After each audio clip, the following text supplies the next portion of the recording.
Can we get, is that on? Is that working?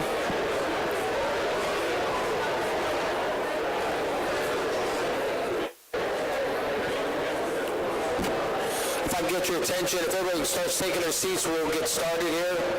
So everybody start to grab their seats.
Stick, so you have to really hold it.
Good morning. We're going to go ahead and get started this morning. We're going to have a roundtable on America's Water Resources Infrastructure, Concepts for Next Water Resources Development Act.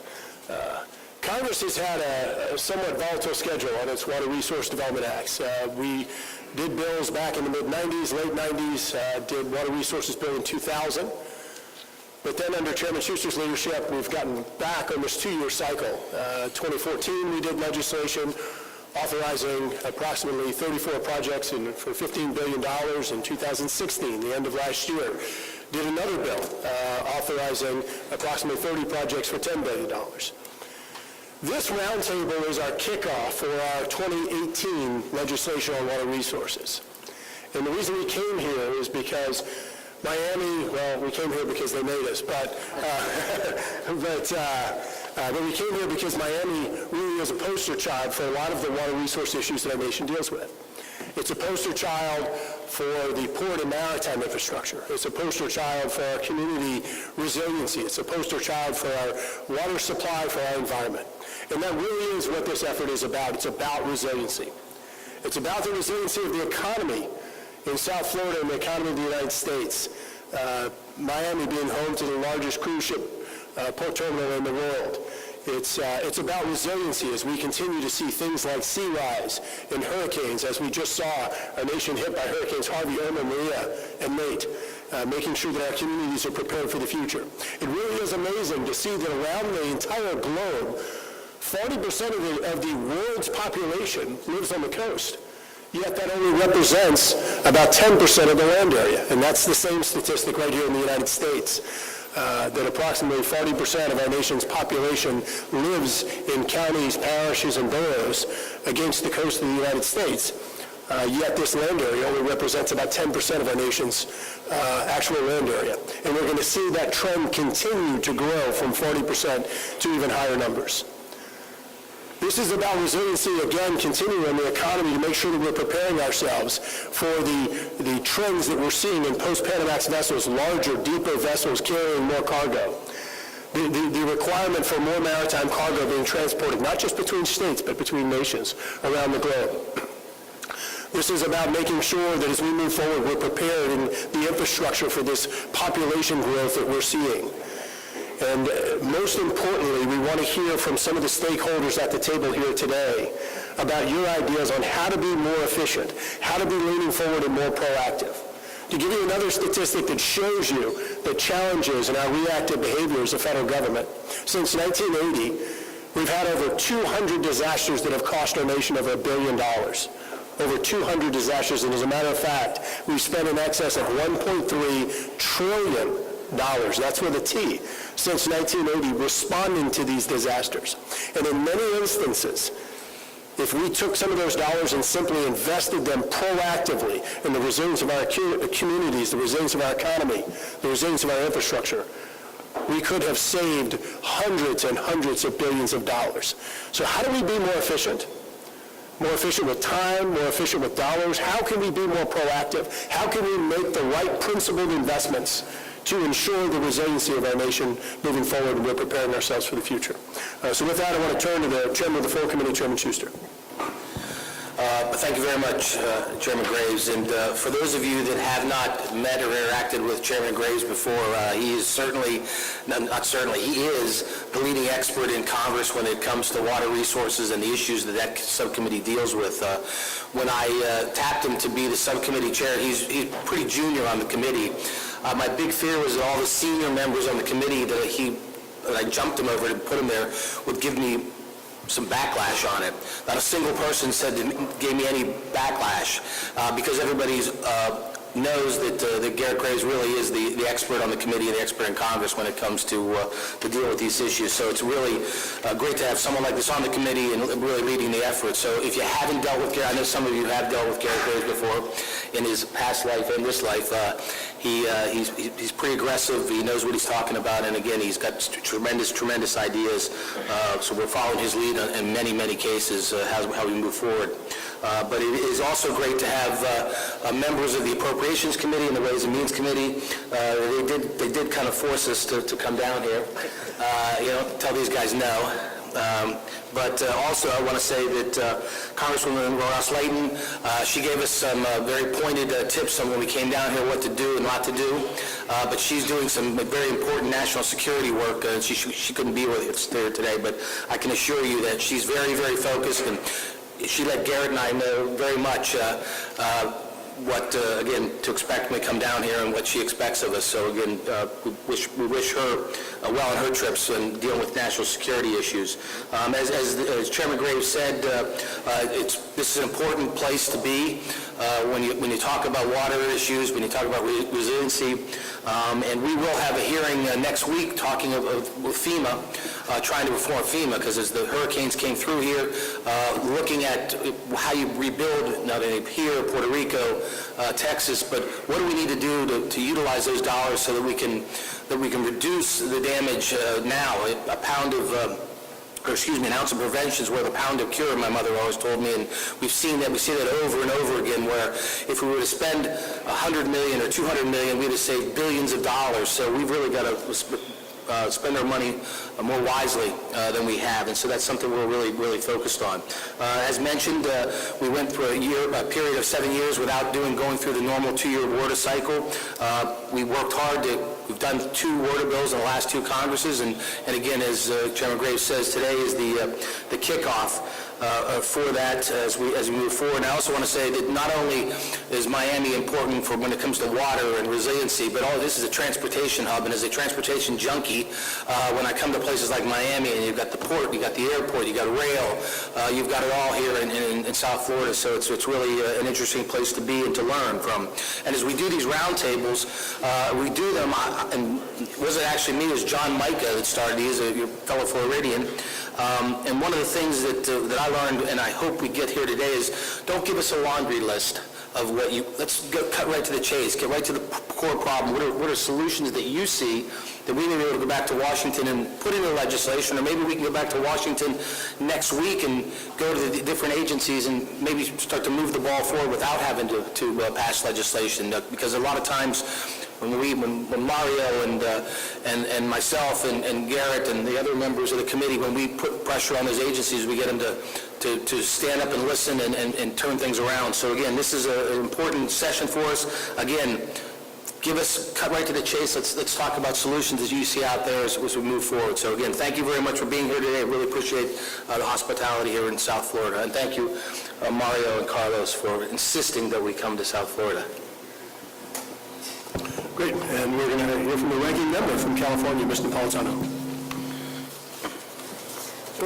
Thank you very much, Mr. Chairman, and thank you, Chairman Graves.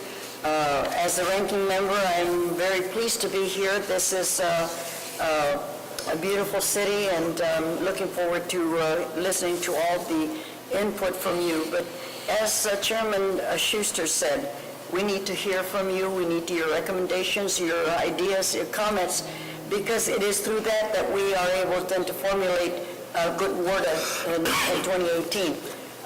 The roundtable is a great opportunity to demonstrate our commitment to passing a new water resources bill this year, maintain the recent successes of water every 2 years. Pardon me. And please, we're meeting with a diverse group. Some of you haven't met before, some I haven't, and I'm glad everybody is here.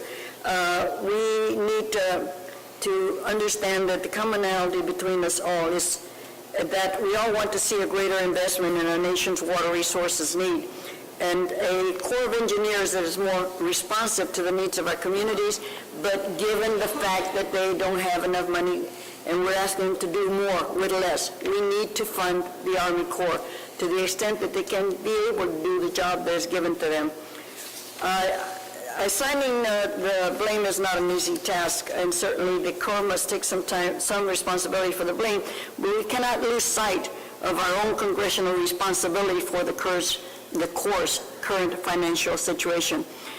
Whether for construction of newly authorized projects for flood control, navigation and environmental restoration, or the proper upkeep and modernization of our critical water-related infrastructure, both the administration and Congress seem to think the Corps can do more with less.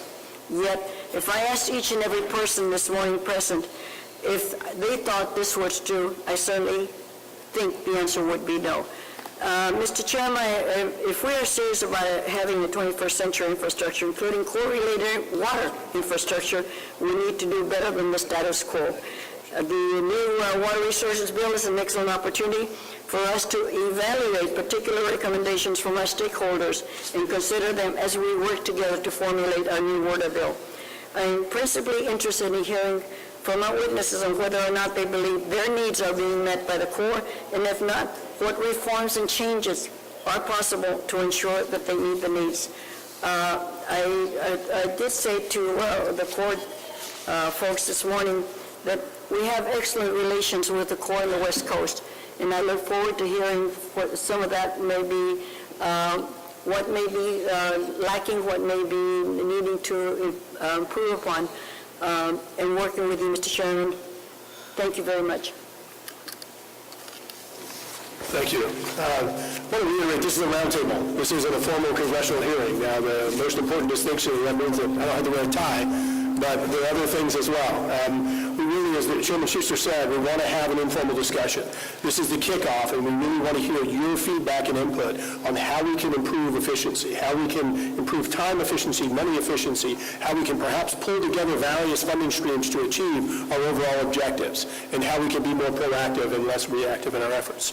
Very honored today to be joined by a distinguished panel of experts from South Florida and around the nation. And again, I want to thank Congressman Curbelo, Congressman Diaz-Balart, Leanna Ross-Layton, Congressman Frankel, Congressman Wilson, and many other members, Congressman Mast, and many other members of the Florida delegation that helped us put this together. But joining us today, the Honorable Carlos Jimenez, the Mayor of Miami-Dade, Mr. Steve Cernak, the Port Director of Port Everglades, and the Chairman of the Board of the American Association of Port Authorities, Ms. Amy Larson, who's the President of the National Waterways Conference. Thank you for being here. Mr. Dan Mecklenburg, who is the Chief Legal Officer and Vice President of Ingram Barge Group, Mr. Federico Fernandez, Governing Board Member of South Florida Water Management District, Ms. Dawn Sheriff, Senior Everglades Policy Advisor of the Everglades Foundation, Mr. Robert Turner, Director of Engineering Operations of the Southeast Louisiana Flood Protection Authority, fellow Louisianian, so much smarter than the average Joe. Mr. Derek Brockbank, Executive Director for American Shore and Beach Preservation Association, and finally, Mr. James Wolf, who is the District 6 Secretary of the Florida Department of Transportation. So thank you all for being here. To kick things off, I want to ask if you could just give a brief introduction, talking about the organizations you represent and your priorities for our next water resources legislation. Mr. Mayor. Brief is optimal word. How brief? We really want to have an opportunity for an informal discussion, so the brevity would be great. Thank you. Thank you, Mr. Chairman. Good morning, everyone, and welcome to Miami. My name is Carlos Jimenez. I am the mayor of Miami-Dade County, and today I am also here representing the National Association of Counties, which represents all of the nation's 3,069 counties. I'd like to thank the representatives of the Committee on Transportation and Infrastructure, Chairman Schuster, Ranking Member DeFazio, Chairman Graves, Ranking Member Napolitano, and distinguished members of the committee for having me here and inviting me. And once again, welcome to the members of Congress and other elected officials. I'm honored to be here speaking in front of you. While Miami-Dade is generally considered urban, with a population of 2.7 million people, we have suburban and rural components. One of our most attractive attributes is that we are home to two of the largest economic engines in South Florida and actually the state of Florida, Miami International Airport and Port Miami, where we are all gathered right now. Collectively, between our airport and our seaport, we welcome over 5 million travelers a year, 50 million travelers a year, and we also are directly or indirectly responsible for over 600,000 jobs in the South Florida area. As you can see, being here today, as you came in, Port Miami has one of the greatest views of the city. As a county, we have invested to keep Port Miami the cruise capital of the world. We recently completed a $1.3 billion project to deepen our channel and make our port big ship ready. In fact, we're only one of 3 ports on the eastern seaboard that are capable of handling post-Panamax ships. Miami-Dade County has a long-standing partnership with the U.S. Army Corps of Engineers with our role as the non-federal local sponsor for federal navigation improvement and maintenance projects in our federal beach erosion control and hurricane protection project. Our world-famous beaches form the basis of really a vital tourism industry while protecting our community against storm surge and building coastal resilience against the negative effects of sea level rise. In March, the Army Corps of Engineers completed a beautiful 233,000 cubic yard sand placement on Miami Beach, and next week the Corps will start a 140,000 cubic yard sand placement on Sunny Isles Beach in North Dade. But we face challenges due to the depletion of our available offshore sand and funding for maintenance dredging of our federal channel in the aftermath of Hurricane Irma. Our federal lawmakers have introduced a bill to allow the Corps the option of using foreign, in our case, Bahamian sand, by reversing a clause in the 1986 Water Resources Development Act that prohibited federal funds from foreign sands when domestic sources are available. We hope to have the option of foreign sands in the future, and when you ask for a specific recommendation, You know that too well. we not only hope, we need to have this option in the future. The sand, although it may sound very basic, is basic to our tourism. In order to stay competitive with other tourist destinations in the Caribbean and in the region, we need to have clean and large beaches. Also, in order to protect ourselves from sea level rise, we need to do this. We have already expended all of our available offshore sand. We would have to import it from somewhere else in the United States, and that's very cost prohibitive. So in this case, I'm really pleading with you, please let us use Bahamian sand. It's more like our sand here in South Florida. It's beautiful, white. It will enhance our tourism industry, but it will also help us with the effects of sea level rise and protect our infrastructure against sea level rise and the effects of hurricanes. I know that NACO has prepared a draft of recommendations for certain sections, and I'm sure that we will have the opportunity to discuss these in greater detail during the roundtable. Once again, thank you for allowing me my participation, and I look forward to today's discussion. And again, welcome to Miami-Dade. And I just want folks to know that we have Congresswoman Sandwoman is here. She never lets it pass, and I have to... We got past the last... Yeah, we did. They took it out. To her efforts, and again, as Carlos just reminded us, it actually is our sand. It flows off and goes to other places, so we're just bringing it home. Mr. Chairman, we want the sand back. Yes. Thank you. Mr. Sumac? Thank you.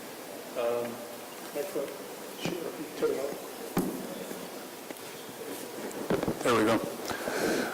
Chairman Schuster, Chairman Graves, Ranking Member Representative Napolitano, and members, I want to thank you for the opportunity to provide remarks to the Water Resources and Environment Subcommittee on America's Water Resource Infrastructure Concepts for the Next Water Resource Development Act.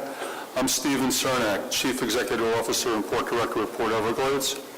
I'm also speaking on behalf of the Florida Ports Council and the American Association of Port Authorities as the current chairman of the board of both organizations. And I would also like to acknowledge the presence of my counterpart, Mr. Juan Carrillo, the Port Director here at Port Miami. My remarks today will focus on recommendations for water adjustments and new authorizations for the Corps of Engineers Navigation Program. American Association of Port Authorities and Florida Ports Council members appreciate that Congress understands the importance of our seaports' role in the U.S. economy. Constructing and maintaining the nation's 21st century maritime infrastructure is essential to the nation's economic future. Public ports and their private sector partners are committed to this challenge with plans to invest upwards of $155 billion between 2016 and 2020 in port-related facilities. At Port Miami, more than $800 million in anticipated capital investments have been identified during this time frame. Likewise, at Port Everglades, our 5-year capital plan provides for infrastructure investments in excess of $850 million. So in South Florida alone, our collective investments are approaching $2 billion. WARDA 2014 established a visionary approach for our nation's 21st century infrastructure, and WARDA 2016 provided further streamlining of core processes. I look forward to the next WARDA legislation to continue improvements. Our 4 key issues for the next WARDA are as follows. First, WARDA 2014 was landmark legislation establishing a path to full use of the harbor maintenance tax revenues for its intended purpose. Navigation channel maintenance. WARDA 2016 adjusted the annual funding target approach so that progress is made towards full HMT use each year. While we're grateful the annual funding targets are currently being met, we feel the ultimate solution is for full HMT revenues to be provided directly to the Corps of Engineers. We appreciate the bills that have been proposed to address this issue. My fellow AAPA members and I are working on an approach that accomplishes full HMT revenue use while also providing additional equity for HMT donor ports like Port Everglades and Port Miami. Second, there are Chief of Engineers reports recommending navigation projects receive congressional authorization for construction. These need to be authorized, and America needs to proceed with building our 21st century maritime infrastructure. Navigation reports recommended so far are for Houston, Galveston, and Seattle. Speaking from my own personal experience at Port Everglades, our current deep draft navigation project took 20 years to navigate the process from study authorization to construction authorization. Third, past order streamlining of the Corps of Engineers study processes for navigation channel improvements have worked well. 3 adjustments are needed in this upcoming WRDA. First, establish a scoping meeting at the outset of the study process to enable the Corps and the project sponsor to establish a preliminary scope and schedule ahead of signing the feasibility cost-sharing agreement. Second, clearly define the feasibility study's start and ending milestones so the Corps and cost-sharing non-federal partners can assure a successful study completion within the 3-year time frame. And third, address recent court changes to 1994 policy with respect to utility relocations on channel deepening or widening projects that was established in WRDA 1986. Fourth, finally, it's imperative that any broad infrastructure investment legislation include maritime infrastructure.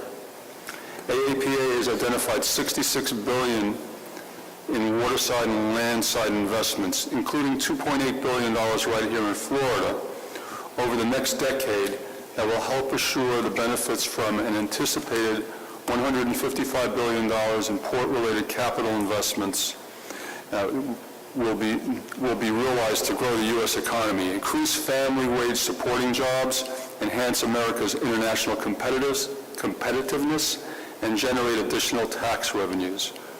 I commend the committee leadership for recognizing the nexus between water resource development and economic prosperity.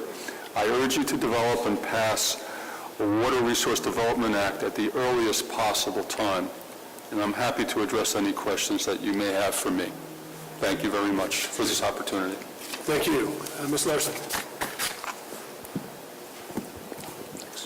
Chairman Schuster, Chairman Graves, and Ranking Member Napolitano, and distinguished members of the committee, thank you for the opportunity to be here today. I'm pleased to have the opportunity to discuss concepts for inclusion in the next Water Resources Development Act and to offer comments and perspectives on implementation of the 2014 and 2016 bills. NWC membership is comprised of the full spectrum of water resources stakeholders, many of whom are non-federal project sponsors with the Corps of Engineers. This means that they work hand in hand to develop and operate these projects, and they contribute a substantial cost share, whether through direct funding or the trust funds.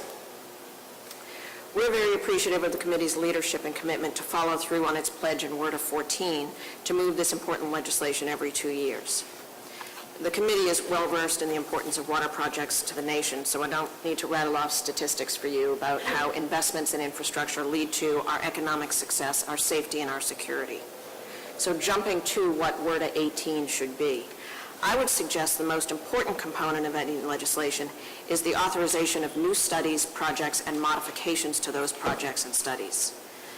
These authorizations, whether resulting from the Chief's report process or through the annual report established in 2014 to allow stakeholders a greater say, address the particular needs or problems of a local community. By the time a project might be considered for authorization, it's been subjected to comprehensive analysis using merit-based criteria, an integral component of which includes extensive public involvement, and it enjoys the support of the local sponsors who are responsible for these substantial cost shares. It's especially important to remember this in the context of the larger national conversation about infrastructure and the role of the water resources infrastructure in that discussion. In addition, as we talk about the water resources projects, we can recognize the multiple benefits that are enjoyed from these investments, particularly now as we're faced with how to rebuild these. And I think sitting here in South Florida, we can look around and just see the multiple benefits that are enjoyed. In addition to the important work that WRDAs do in authorizations, I would make a plea to the appropriators to increase funding and permissions for new starts and new studies. So these words are so important to provide those authorizations, but we need new starts and studies and the funding to go along with those. As we know from WRDA 14 and the extra R for reform, the policy initiatives contained in WRDA are also an important component. There were significant policy changes in 14, some in 2016, not as many, and many of those are being implemented. So as the committee considers policy changes in 2018, I would urge perhaps some caution and restraint to not pile on additional policy changes, but let some of those that are in effect now in implementation, which is recently issued, to give the opportunity for those to work before we add on to those. There are obviously a few policy changes, but I would suggest that the authorizations in WRDA 18 are probably the more important component on that. I've got several comments on particular provisions, some good news stories, some areas that perhaps we need some tweaks, but I will save those for the broader discussion. Thank you again for the opportunity to be here. Great. Thank you, Ms. Larson. And I want to ask, as we talk about milestones and outcomes, we're not on a good trajectory time-wise. So Mr. Turner and the rest of you, I just want to ask if you can please try and squeeze this into just a few minutes, and then we'll have ample time for discussion after.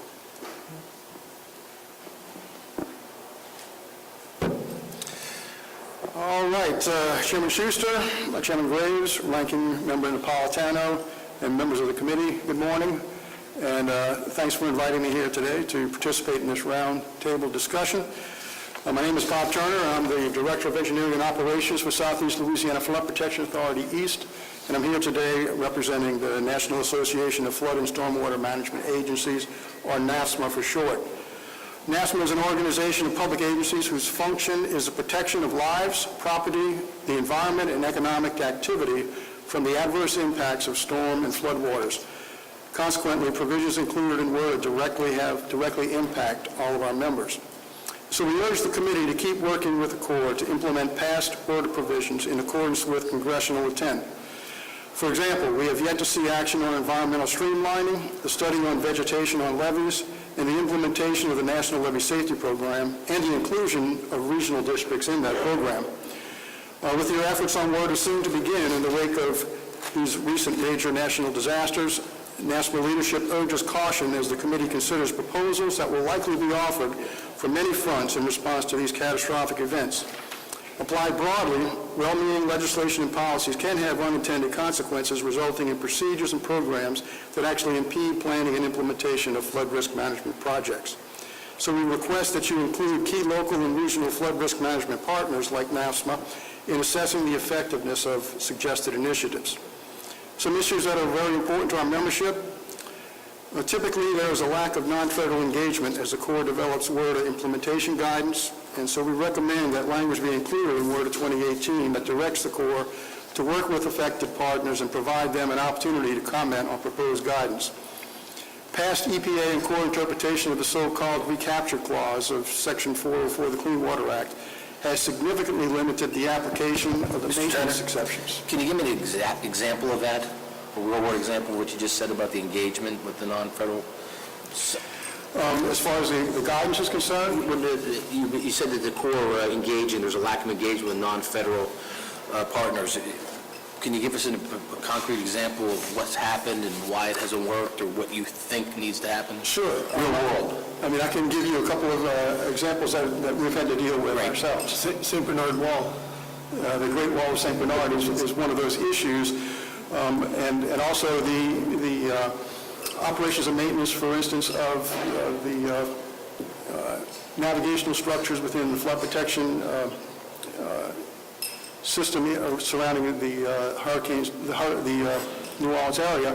But I also think that, generally speaking, when the Corps goes in and starts developing these guidelines or the guidance for implementing WRDA, they do that within a vacuum.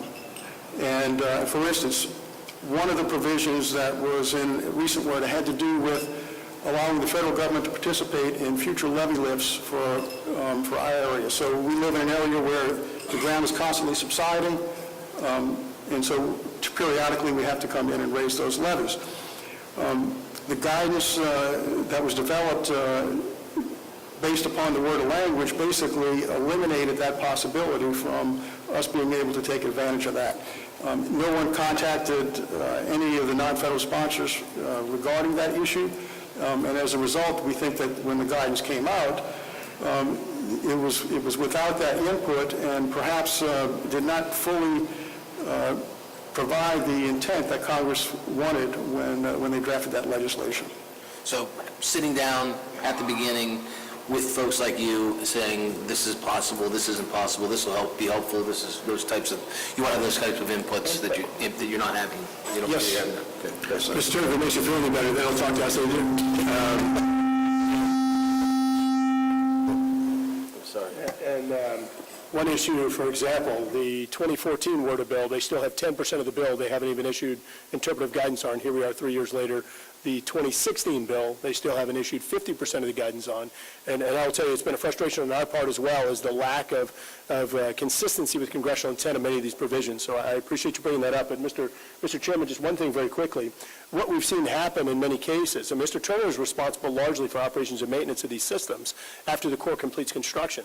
And I think one of the problems is that the Corps, in some cases, has shortcut or taken shortcuts or cut corners on some of the construction techniques and materials that is resulting in increased operations, maintenance, repair, rehabilitation, and replacement cost for the non-federal sponsors. Okay, I'll go ahead and continue once I find my place.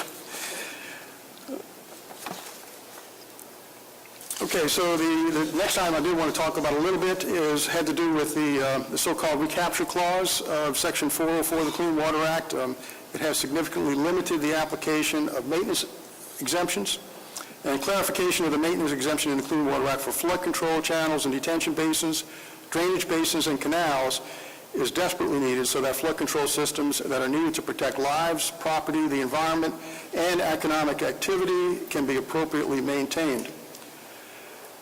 In recent years, Section 408 permission process, which is kind of like a permitting process for repair, maintenance, or modification of a federally constructed flood damage reduction project, has become arduous, time-consuming, and costly.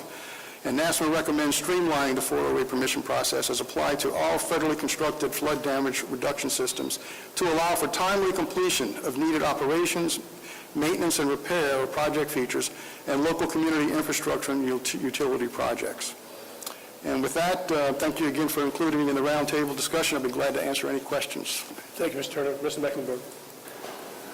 Good morning, Chairman Schuster, Chairman Graves, and Ranking Member Napolitano. My name's Dan Mecklenburg, Chief Legal Officer with Ingram Barge Company. I'm also here today representing American Waterways Operators and the Waterways Council, Incorporated. Ingram is headquartered in Nashville and is one of the largest operators of towboats and barges on the inland waterways system. The system is made up of nearly 12,000 miles of commercially active waterways.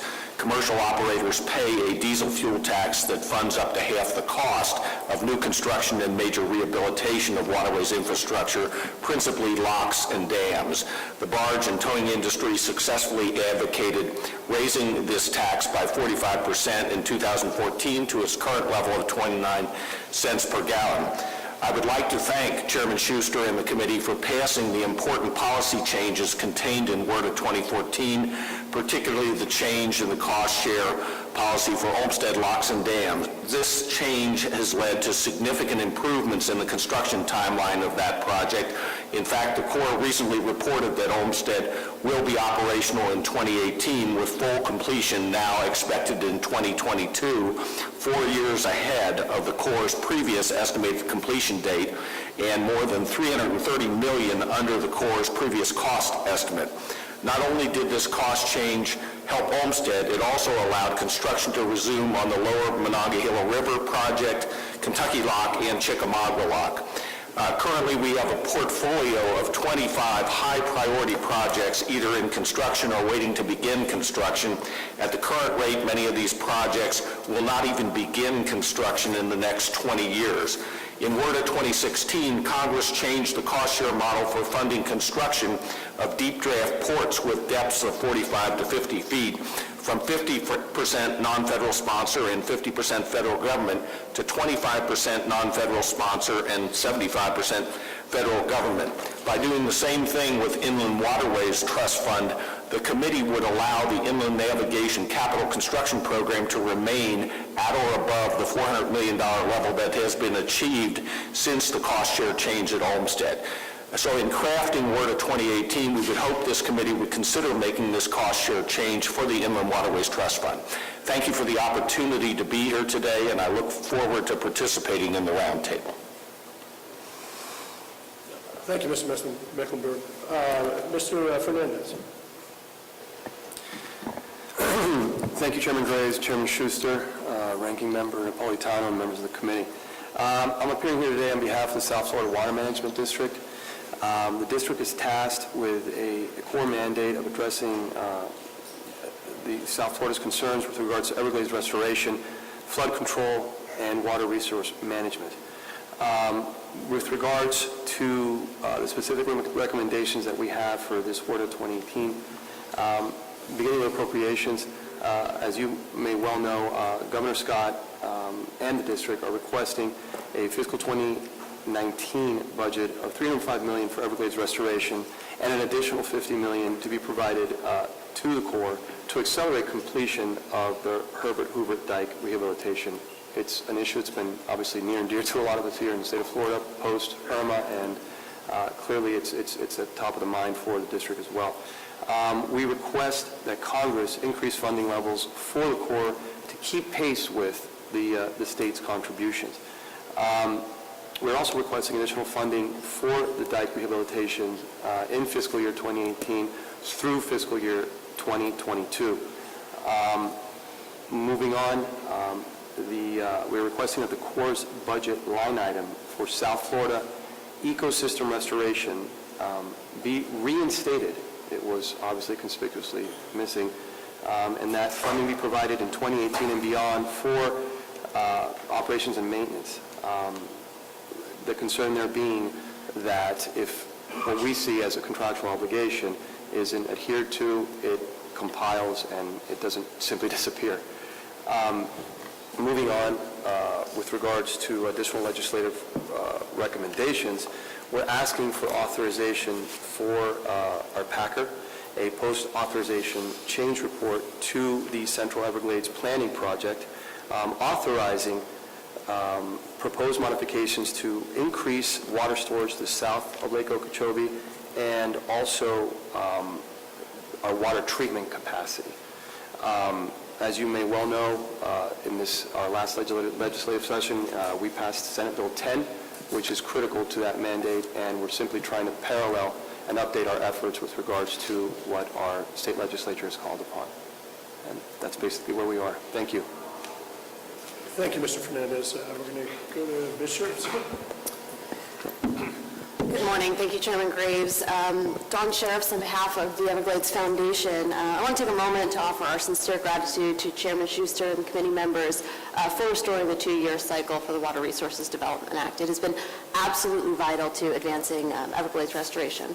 And as none of you are probably going to be surprised with, we really enjoy the united support and fierce dedication of our Florida delegation on Everglades restoration. And that's really because they understand that Everglades restoration is more than an ecosystem restoration project, but it provides drinking water supplies for more than 8 million Floridians.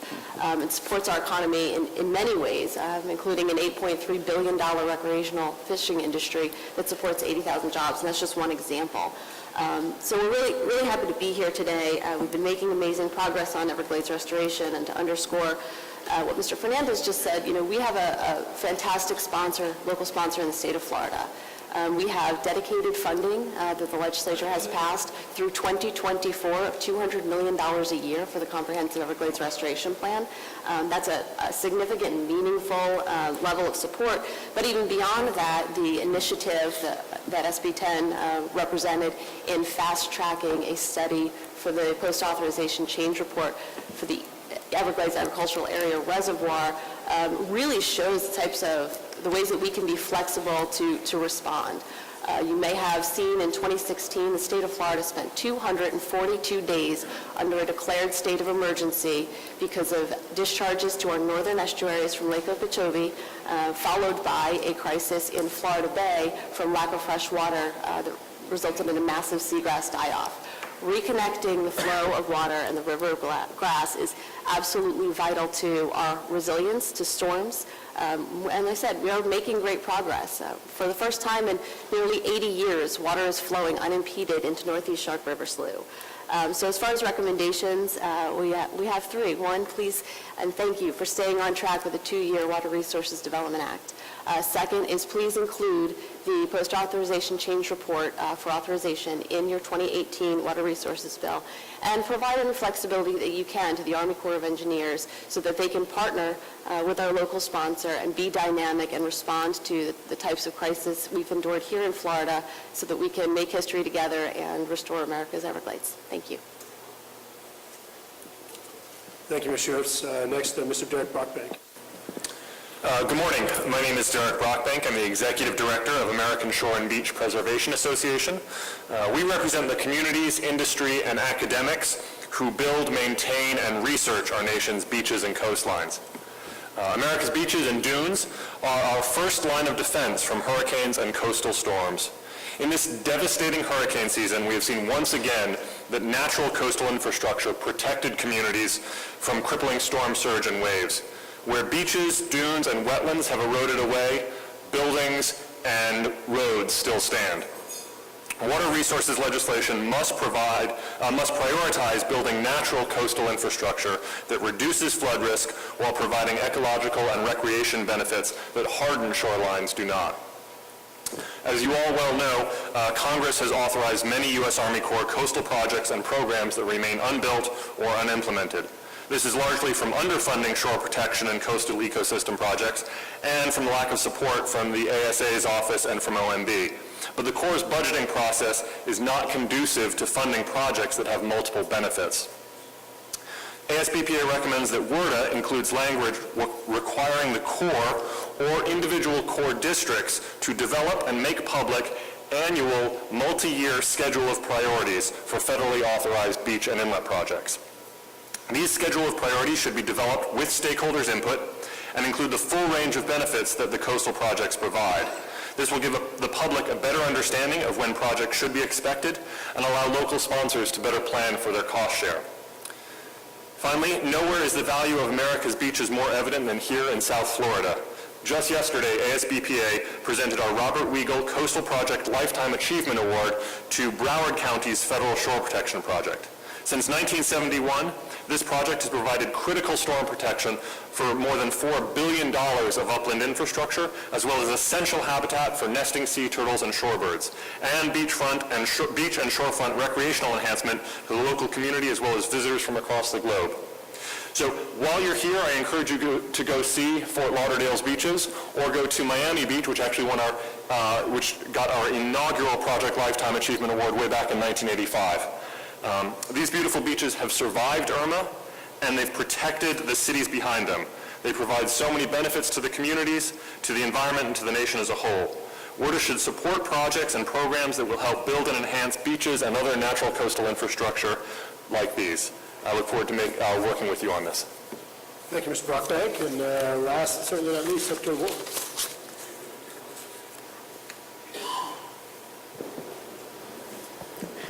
Thank you for having us here. We really appreciate being involved. Governor Scott has made clear the vital importance of ports and freight for the economy, for job creation, for the state of Florida. And much like the federal government, the state is a partner. We don't own and operate any ports, but we're vitally involved and we do contribute. And I think the partnership element is something that WRDA needs to accentuate. WRDA 2014, for instance, encouraged states to advance the federal share on projects that the Corps could not fund at that point in time, with the expectation of later reimbursement. Key projects that the state advanced the federal share are deepening Port of Miami, Jacksport Mile Point Navigation, and Port Canaveral West Turning Basin. That's $140 million in projects. and nobody has enough money. That includes the Corps. So, in accordance with 2014, the clause 1020, the state has incurred this $140 million in advancement, and the prioritization of projects has not led to any repayment, and it's not clear when that repayment will be able to occur. It hasn't risen high enough on the priority list. Well, that's certainly a constraint on Florida, them getting repaid and putting the money back into new projects. I expect it's also a constraint on other states that look at Florida's experience. I would hope that the Water bill will look at partnerships and trying to leverage our money, and certainly basically a zero-interest loan on the part of the state to advance these projects for later repayment is a good deal, and we're stepping forward to do that. Sometimes we get the feeling that the water resources environmental element, which is well-funded here in Florida, it was a pleasure to hear Mr. Fernandez's remarks, and north of South Florida, you've also got Lake Okeechobee, the Kissimmee River Basin. These are vital. These are improvements are funded by the Corps, but in fact, those improvements, vital as they are, do not fund transportation, and they should not be an offset for our transportation funding with water resources. Florida has the most coastline in the nation, over 1,300 miles. I think California is a little bit over 800, is second. If you look at our transportation water resources funding per mile of coastline, it's low. It's not particularly high based on population or a number of other metrics. The Corps has analyzed the fiscal year 2017 program, and Florida doesn't do particularly well on that funding. So I hope we can do better in the next bill, and I hope that we prioritize partnership, because FDOT isn't doing these projects, the federal government's not doing these projects. It is people like the Board of Miami that we assist to get these projects done. Thank you. Thank you very much, Secretary Wolf. So with that, we're going to go ahead and turn it over to members to start the dialogue. Mr. Mass. Well, I would certainly like to make the point to Mr. Fernandez and Ms. Sharif's that the conversation of the post-authorization change report for what's going on with SB 10 is something that the committee has been well aware of, both Chairman Schuster and Chairman Graves. We've had conversations about this. We've had legislation out there to talk about that this is something that would be coming through once South Florida Water Management District was making that request as a part of the layers that have to occur in order for this to actually come about. There's things that have to go in a certain order, and so this is something that there have been conversations about, that we're sitting on the legislation for it, and we are prepared to, I am prepared to go out there and continue having that fight that we've been having in preparation for this all along. So I would give you that encouragement. The other encouragement that I would give simply to the state of Florida and to what's going on with the Everglades and the dike repairs surrounding Lake Okeechobee is not just the noise that we've been putting around this, but to recognize that the President has taken a very personal interest in this. Just this past week, the President has made a pledge, and it was echoed out there by Mr. Mulvaney, to go out there and expedite the dike repair. That's something that he said that he very much wants to see accomplished, get that time frame down from 2025 to 2022. That involves a lot of other things being done, but this is being recognized at the highest level. The administration is saying we want to get this done sooner rather than later, and we should all be very optimistic about that.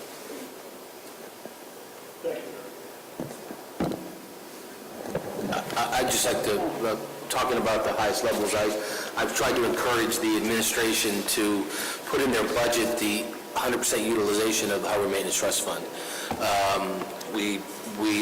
Ranking Member DeFazio, the last water bill, wanted to put that as an amendment, which I would have supported. The only problem is it would have been eliminated because it violates our budget rules.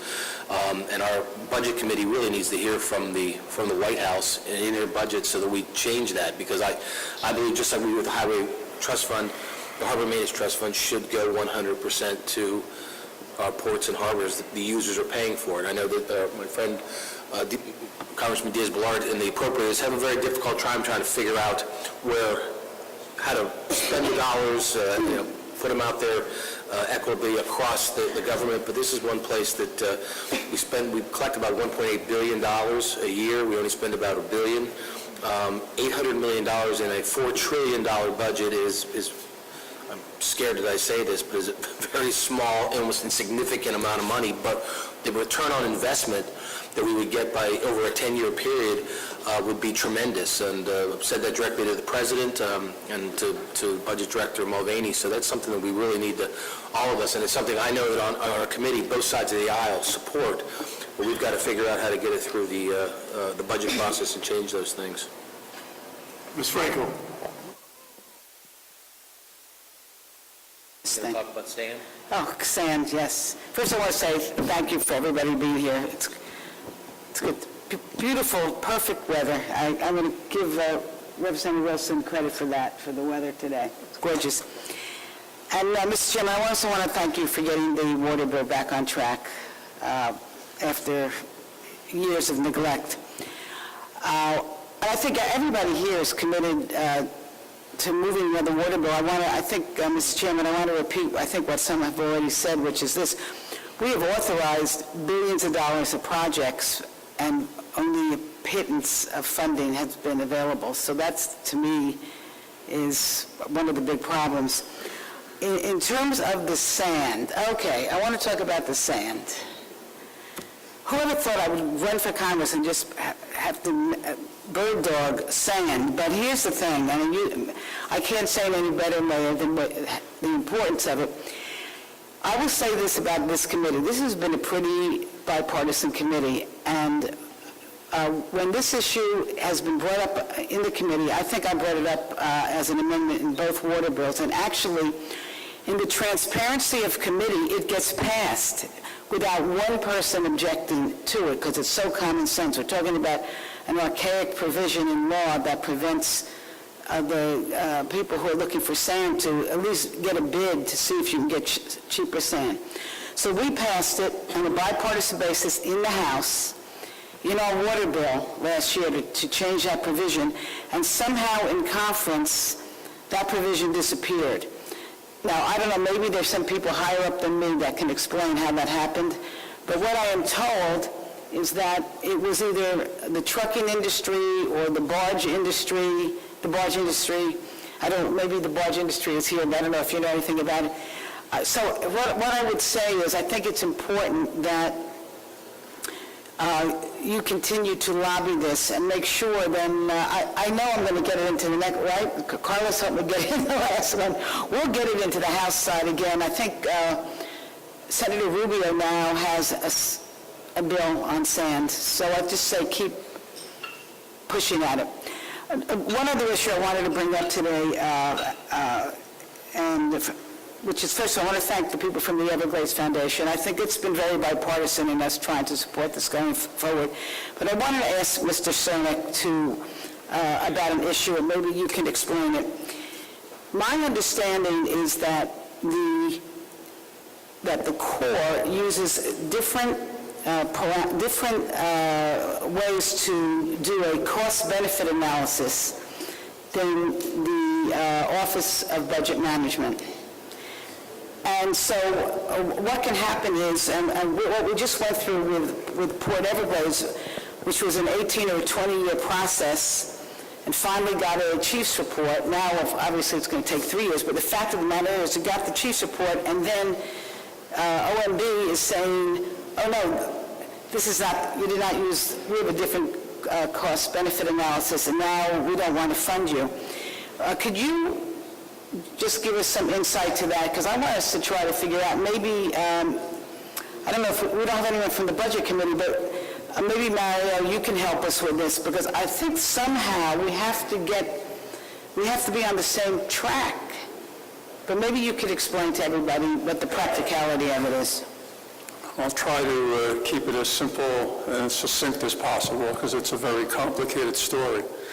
But if you look at the history of the project there were multiple economic analyses done over that 20-year period that changed things over time, including the final approach when I was the chief executive officer at Port Everglades, where they came up with a new economic model, something called Harborson, which is a computerized model, and they basically forced me back into that hopper. Okay, well, one thing I did notice as we went through that process, I found the interest rate that was used as a discount rate varied.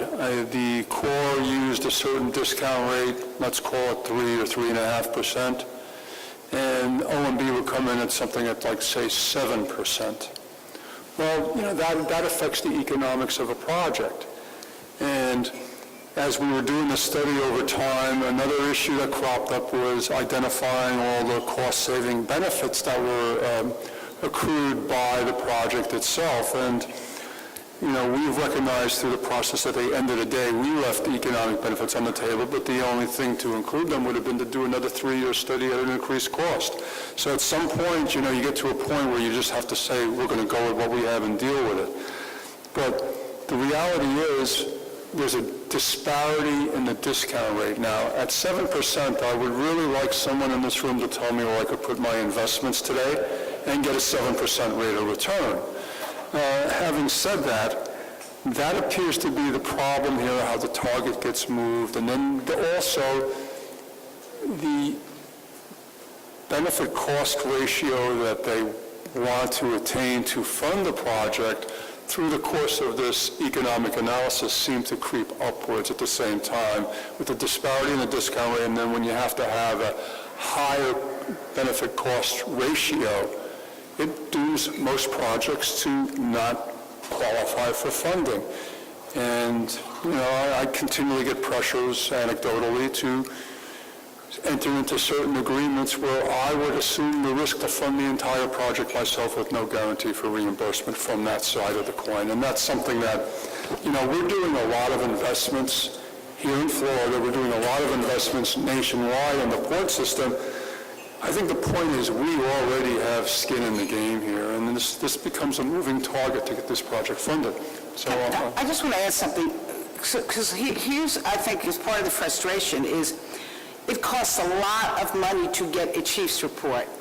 A lot goes into it. A lot of federal employees are involved, a lot of money, and I don't know how much, millions of dollars to do how much was your chief's report? Do you remember millions and millions of dollars.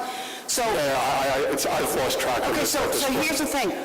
Millions of dollars, you get the chief's report, it gets authorized by Congress, and then OMB, because they use a different benefit-cost ratio than the Army Corps, then you're not basically eligible for funding, right? Isn't that basically, you have a very difficult time? Right, it puts us in a position to have to bear the cost ourselves. Yeah, I mean, we have business reasons to do it, so. But Mr. Graves, I would just ask if there's some way that, I know it involves some other committees, but it seems to me that this is a sort of a universal problem that we should try to get to the bottom of. I don't know, are you all, is that an experience? Yes. Is anybody else experience? Yeah, so I think that it would be something very helpful if we could maybe even have some hearing on this. I'd like to just address one thing on the cost. I know in 1996, when it was authorized in 1996, I believe the budget for the study was $800,000. And my mind tells me that the final cost at the end of 20 years is somewhere in the $10 to $12 million range. Right. It also becomes a problem that we've, over the years, put legislation there to direct the agencies to do what we wanted, but they can slow walk it, they can find little tweaks and twists and turn in it. It really takes management. It takes whoever's managing the bureaucracy to sit down and say, as you pointed out, Mr. Cernak, this is our analysis, let's move forward. Really experience on the Upper Ohio, in my experience in Congress, I'd never seen this before, but the Upper Ohio, they came back and OMB said, there are more benefits than you've said there, so you have to restudy it. Normally, it's not enough, but I mean, it's crazy, it's wacky that we go through this process. And again, 18 years or 19 years we've ever been, like Mr. Graves just told me, what did you say, $80 million on a project in Louisiana, and then they put a shovel in the ground. We are absolutely squandering, wasting money, a project probably to the tunes of billions of dollars over a period of time, a short period of time. Ideally, we would get to a place where we do things in a smart, efficient manner and make the most of our limited resources. Absolutely. Mr. Gabello. Well, thank you, Chairman Graves, Chairman Schuster, and the rest of the T&I team for coming to South Florida, to Miami. We're sorry it's a little cold for us. It's a little cold today. We apologize for that. And I want to thank Mayor Jimenez and Director Carrillo for hosting us today. We're living in an era of competent, ethical government in Miami-Dade, and that hasn't always been the case, so we don't take it for granted. We're very grateful. I want to highlight this committee's bipartisanship. I had the privilege of serving with a lot of these colleagues in the last Congress, and it was a wonderful experience. The only committee I would have left for is the Ways and Means Committee, and of course we're involved in a big tax reform effort now, and we'll be hopefully involved in an infrastructure package later this year and into next year. I want to talk about just a couple issues briefly. Sea level rise, it's happening. We see it here, and our local governments are investing to mitigate its impacts. City of Miami Beach mayor has invested hundreds of millions of dollars, right? City of Miami is poised to pass a local bond issuance, another $200 million. I really think that the committee needs to start looking at this issue, focus more on it, reward those communities that are making these investments, and find a way to encourage other communities throughout the country to do the same. These coastal communities, it's not just about our local economies. These are ports of entry. People from all over the country come here, and then they go to other places throughout the country and obviously generate economic activity. Everglades, our delegation has spoken with one voice for as long as this project has existed, and I was proud to join that team when I arrived in Congress. Mr. Diaz-Balart has long been a champion of Everglades restoration. Mr. Mast, when he arrived this Congress, said, I'm going to take the flag, and he's just done an outstanding job. Ms. Frankel, Ms. Wilson, and really all of us. And we just ask for the committee's continued support in what is, again, not just an environmental issue, not just a restoration project, but also an economic project. So many people from all over the world come to visit the Everglades. Florida Keys, which I represent, Florida Bay is the lifeline, the lifeblood of the Florida Keys. If you like stone crab, you got to support Florida Bay, and I'm sure everyone up here does. So please continue helping us there. And then just a plug for Mr. Carrillo and the rest of the port crowd here for a potential infrastructure bill. Let's really consider port infrastructure. I mean, we have a very tight fit here on this small island, and we're very efficient. But again, we are a major port of entry. We have 2 post-Panamax vessels here today, the director told me, and we want to keep the flow of goods coming in and out of the United States, and we need help building out our port and making sure we increase capacity. So other than that, thank you for kicking off this WORDA campaign here in the Miami-Dade County. Thank you, Mr. Gabello. Chairman Schuster said if you continue behaving for the rest of the year, he'll consider allowing you back on the committee. Sorry that he had to remove you. Okay, that means he's not getting back on. Other members? Mr. Diaz? Mr. Chairman, I won't repeat. I actually don't want to repeat what Mr. Crubello just mentioned. I do need to start by thanking you and Chairman Schuster. Chairman Schuster, what he said about Chairman Graves is true. I don't think there's anybody that's more knowledgeable about these issues than Chairman Graves. And if there's a more effective member of Congress than Chairman Schuster, I'd love to meet them because they just don't exist. And you see that with a lot of issues, but particularly with WORDA. And again, Chairman Schuster is very familiar with South Florida. He's been here many times to see what's happening and has been incredibly supportive, and we're very grateful. So please understand that we're very grateful for that. And one of the things that that I'm sure you're aware of, both the chairman and the ranking member, is that this community is very united. Again, as Mr. Krubell said, whether it's Everglades restoration or SEP, or whether it's the Herbert Hoover Dike, that is a huge issue for the delegation, but it's also a huge issue for the state of Florida, and the state is willing to do, in many cases, things that really are kind of federal responsibilities. We saw that with the port tunnel. The governor, in essence, just went ahead and did it. So we're really grateful. We look forward to continue working with the T&I committee. And the other thing, which I know you're aware of, but it's important to see, and I think you're able to hear it from all the stakeholders here, is that the local community and the state is doing, not only it's doing its part and holding its part of the bargain, it's doing more than that. And whether it's the $140 million that Mr. Wolf mentioned, that in essence are owed to the state of Florida, and or if you look at SEP and Everglades, it's always the case. So again, thank you for not only being here, but for always being supportive, and we look forward to working with you. Thank you. I yield back. Thank you very much. Congresswoman Johnson.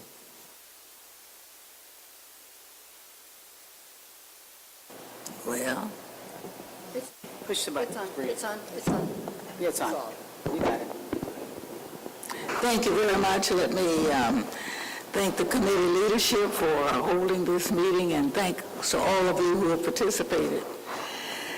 As I sit and listen to the concerns, I realize how long we've had them and how critical it is that we continue to draw attention to the needs. I remember well with the President Bush administration that a study was done as to the water needs for the country for the next 20 years.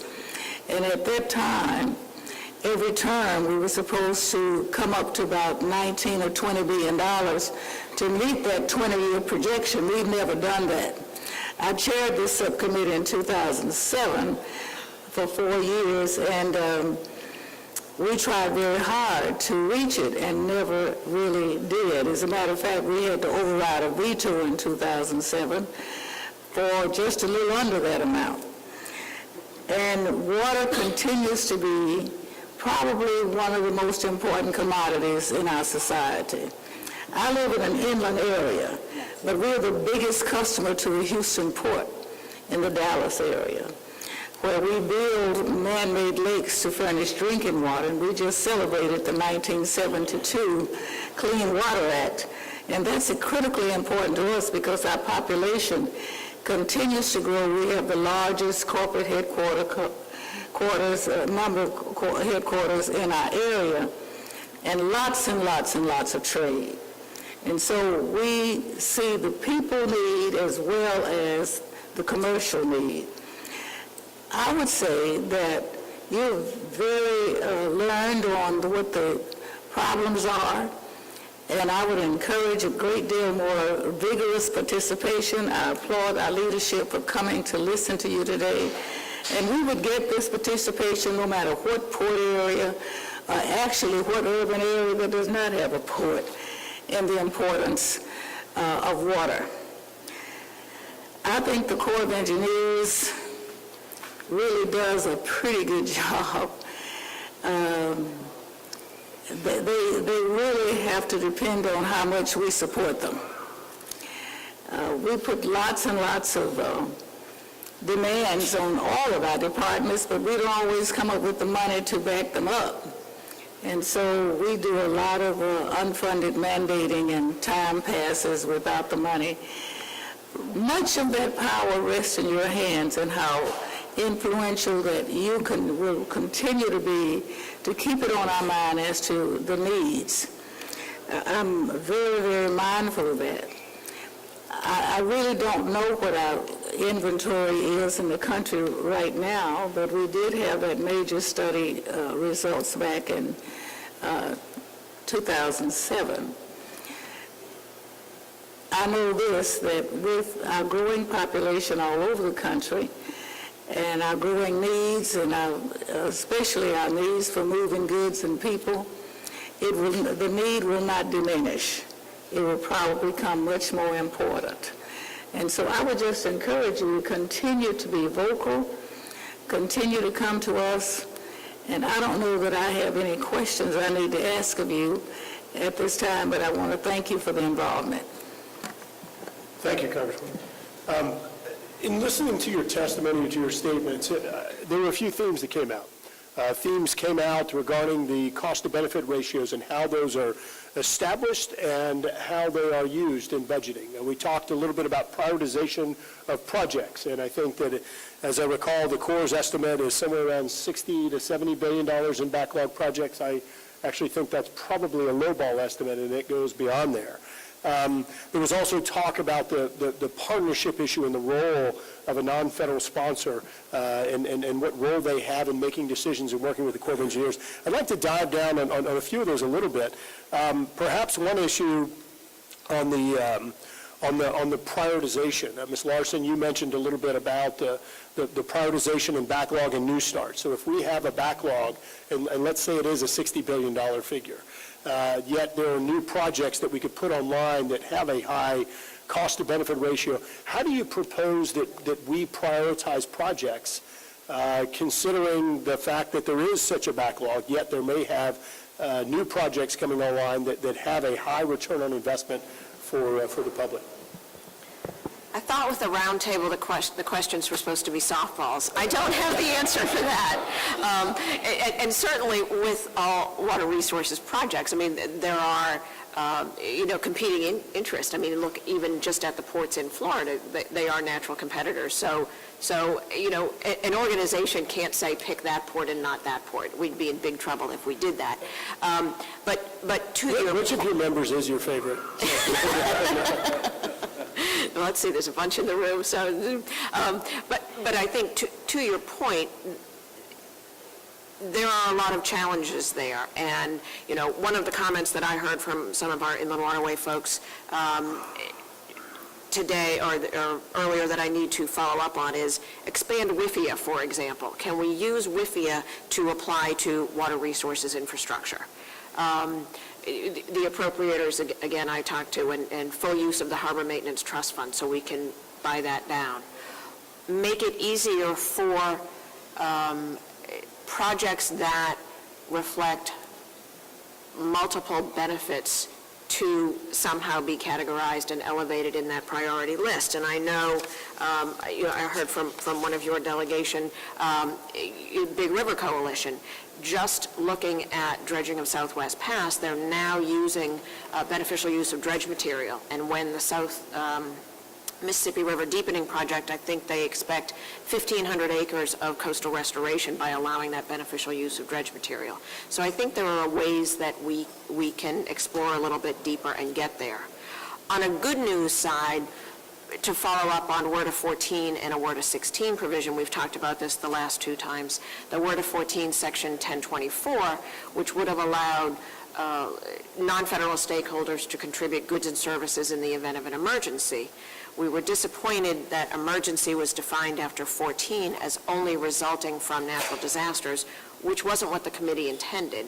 So that was fixed in WRDA 16 to say non-feds can contribute for repair and restoration, things that have not seen the maintenance issues that they need. That guidance was just issued last month, and our stakeholders are looking at that to see how they can use those. So I recognize that doesn't answer how I'm going to prioritize port projects, but I can't answer that question. But I do think that there are tools around the edges that we're looking at to figure out how do you look at these backlogs, how do you look at deferred maintenance, how can we collectively do this. An important component of that Mr. Turner raised was involvement of the stakeholders in the development of implementation guidance. And you've heard me talk before about the Administrative Procedure Act. I am a nerd when it comes to the Administrative Procedure Act. It requires notice and an opportunity for comment, but it provides due process to the stakeholders. To the extent that those things can be incorporated to allow that partnership to grow, I think it's important. And I'm happy to follow up and talk about the APA and maybe ways we can incorporate that better. Thank you, Ms. Larson. Actually, Congressman Diaz-Balart is chairman of the Transportation and HUD Subcommittee on Appropriations. We just met this week talking about sort of this multi-benefit type thing and using other funding streams instead of stovepiping federal funding streams in many cases, as much as we do, finding opportunities to commingle funds when you can advance greater benefits and priorities. And so very good meeting this week. I want to thank you again for that time. Congresswoman Wilson.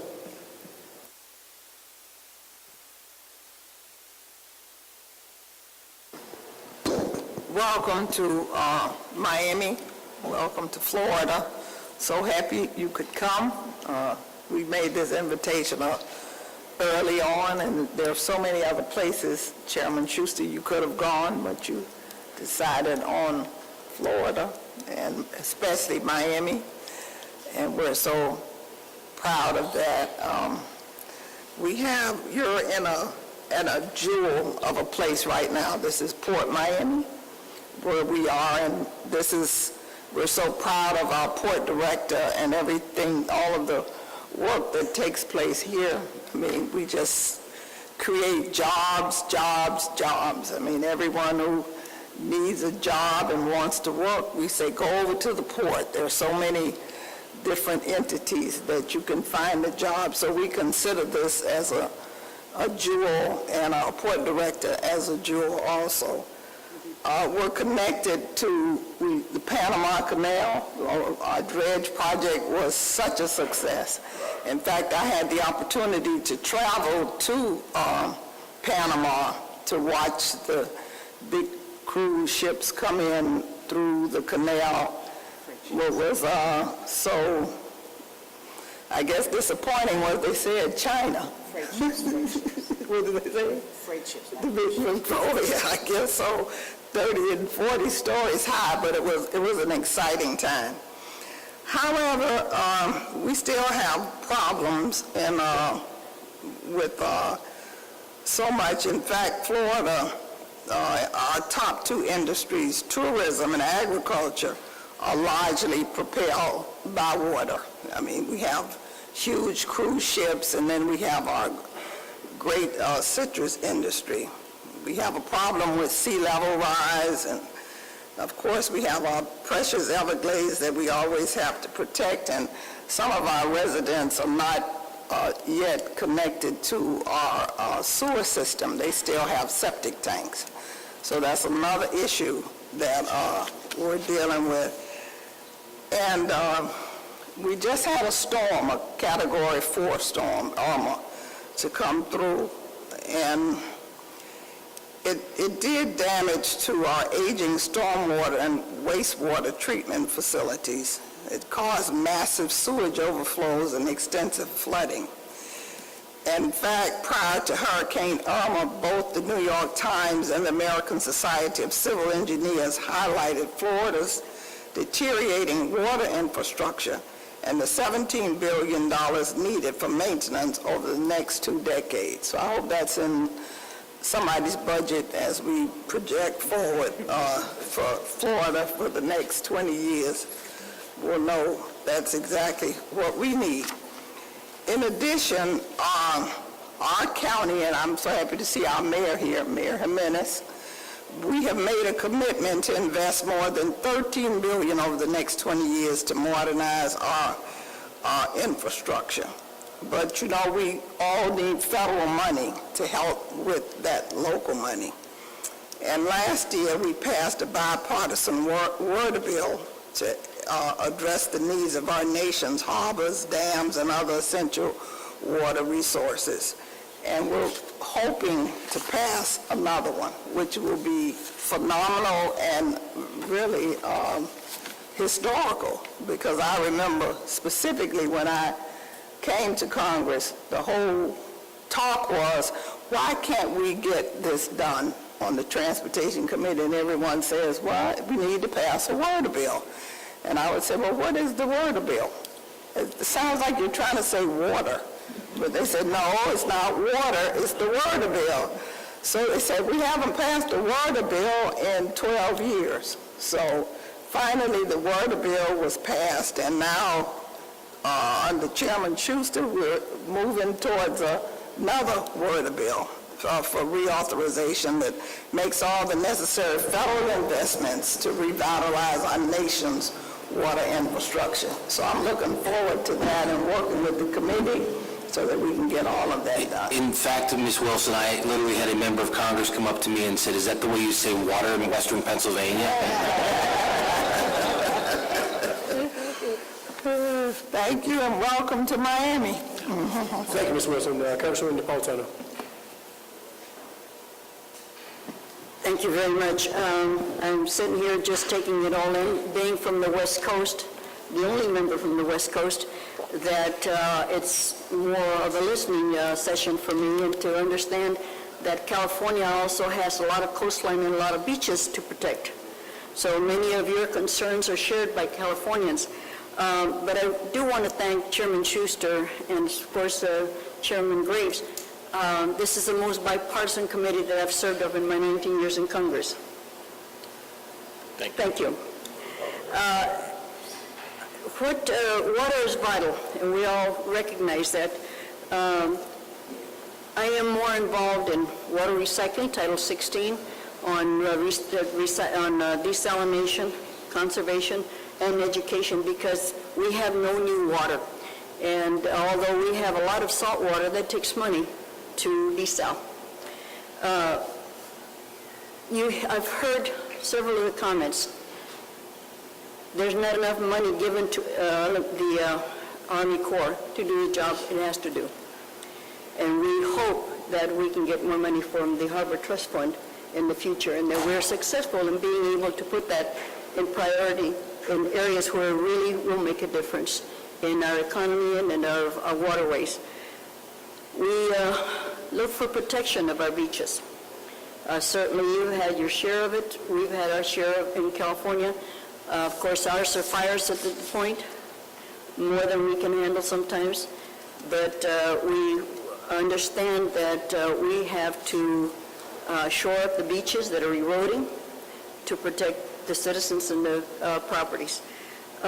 Dredging has been a great big issue that I've been concerned with, because the Army Corps has many things to do, including the dredging of dams and the rivers and areas that need dredging.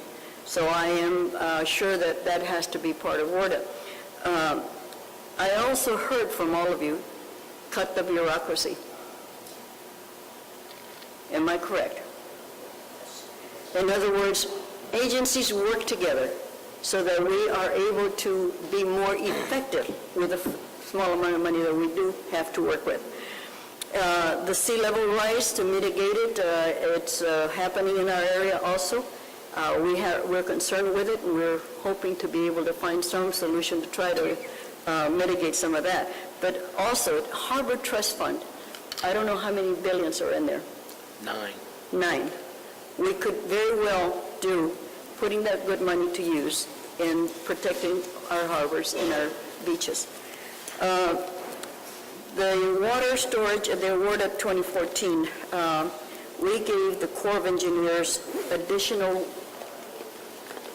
work to do in water storage. And that was because of California. We have areas of dams that we wanted dredged to capture more water so we could battle drought. Another thing that came to mind as you were talking is non-federal money participation, to allow the Corps to accept money. Many years ago, probably about 7, we tried to get the Corps to accept a couple of $1 million to do an assessment of a dam. We're still working on it. And you would think in 7 years we'd have some movement, but it is slow coming.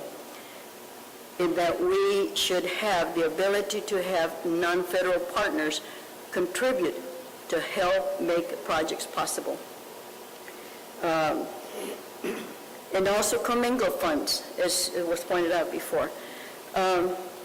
There's many things that I have in mind since I've been listening to you, and I hope that we can move forward on them. Thank you, Mr. Chair. Thank you. Mr. Mayor. Thank you, Mr. Chairman, and I'm going to make my comments, and then I'm going to have to leave. I have a previous engagement. But Miami-Dade County is stepping up in terms of our commitment to infrastructure. Congresswoman Wilson stated there was $13 million.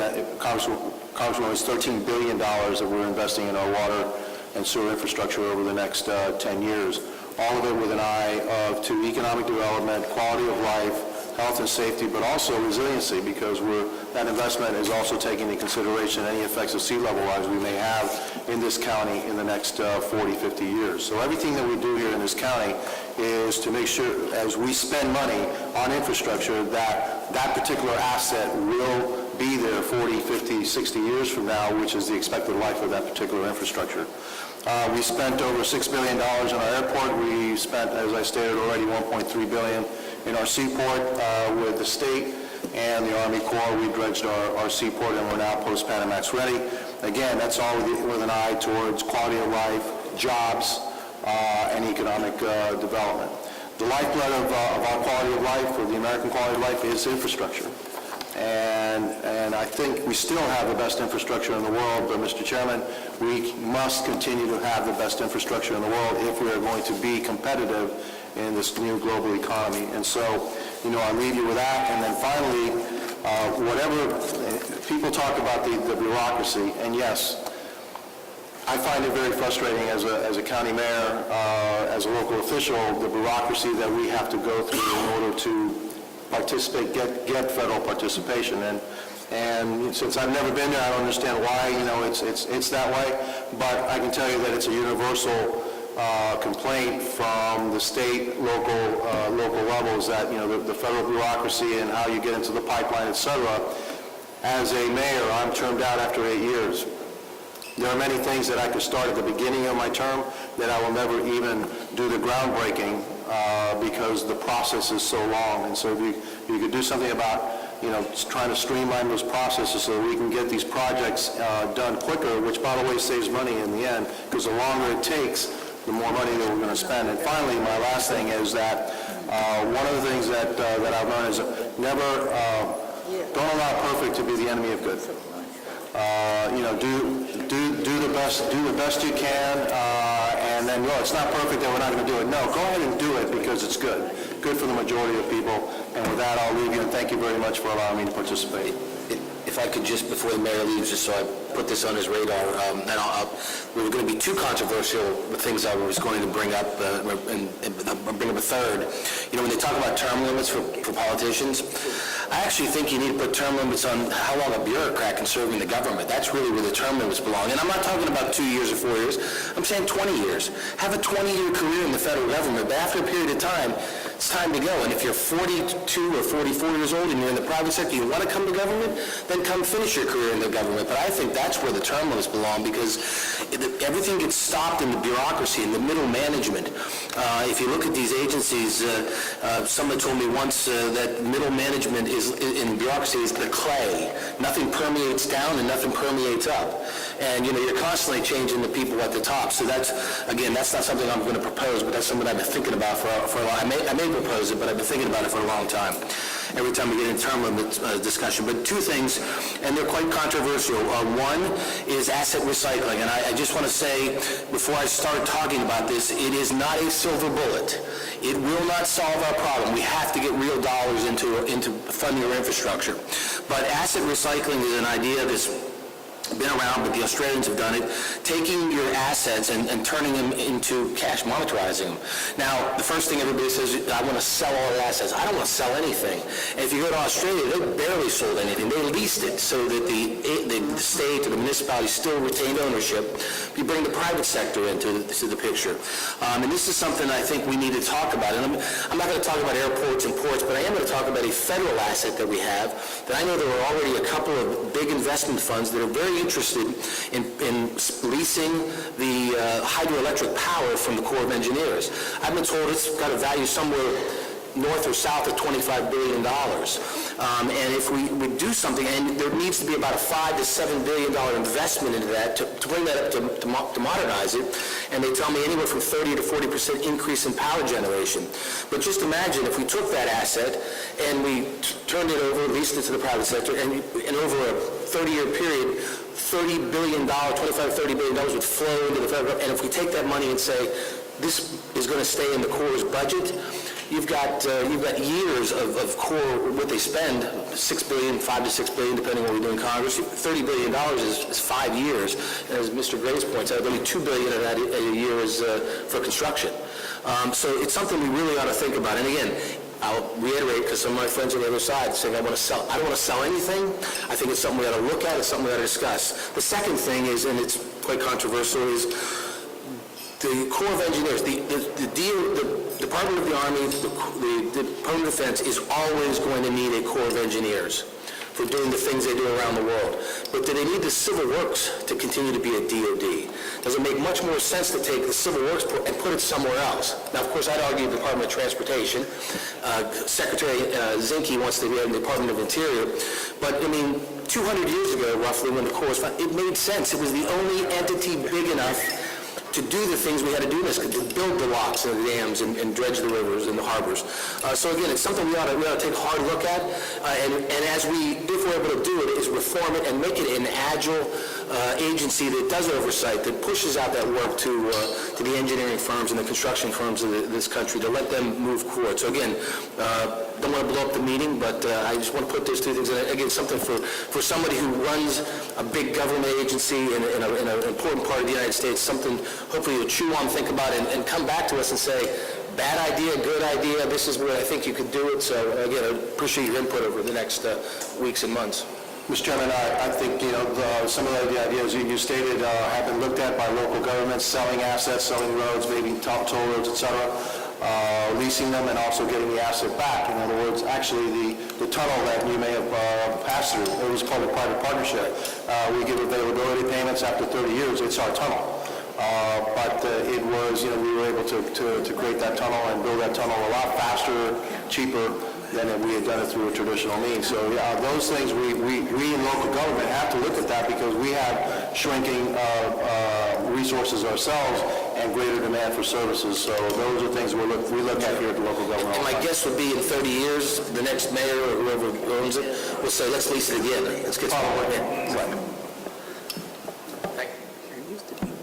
Mr. Mayor, I want to thank you as well very much for your time here today. It's been a great city, incredibly hospitable people, and I've enjoyed our time, so thank you for being here. Chairman Schuster noted the potential change within the Corps of Engineers mission, and I think that as we move forward on water resource and infrastructure policy, we need to be thinking about those large, transformative ideas. And one of the things that he and I have discussed at length is, if you were starting a water resources or that infrastructure capability within the federal government today, would you put it in Department of Defense? I think it's a fair question to ask. Mr. Snack, you talked about it, and a few others talked about the Harbor Maintenance Trust Fund. Thinking about this concept of how projects are currently being funded and delivered, would it make more sense, another transformative idea, instead to perhaps give you an allocation on an annual basis, let you be responsible for dredging your river? Secretary Wolf, I know that you deliver transportation projects on a daily basis, and there is not another model in the federal government that looks anything like, doesn't even remotely resemble, the project development implementation process through the Corps of Engineers.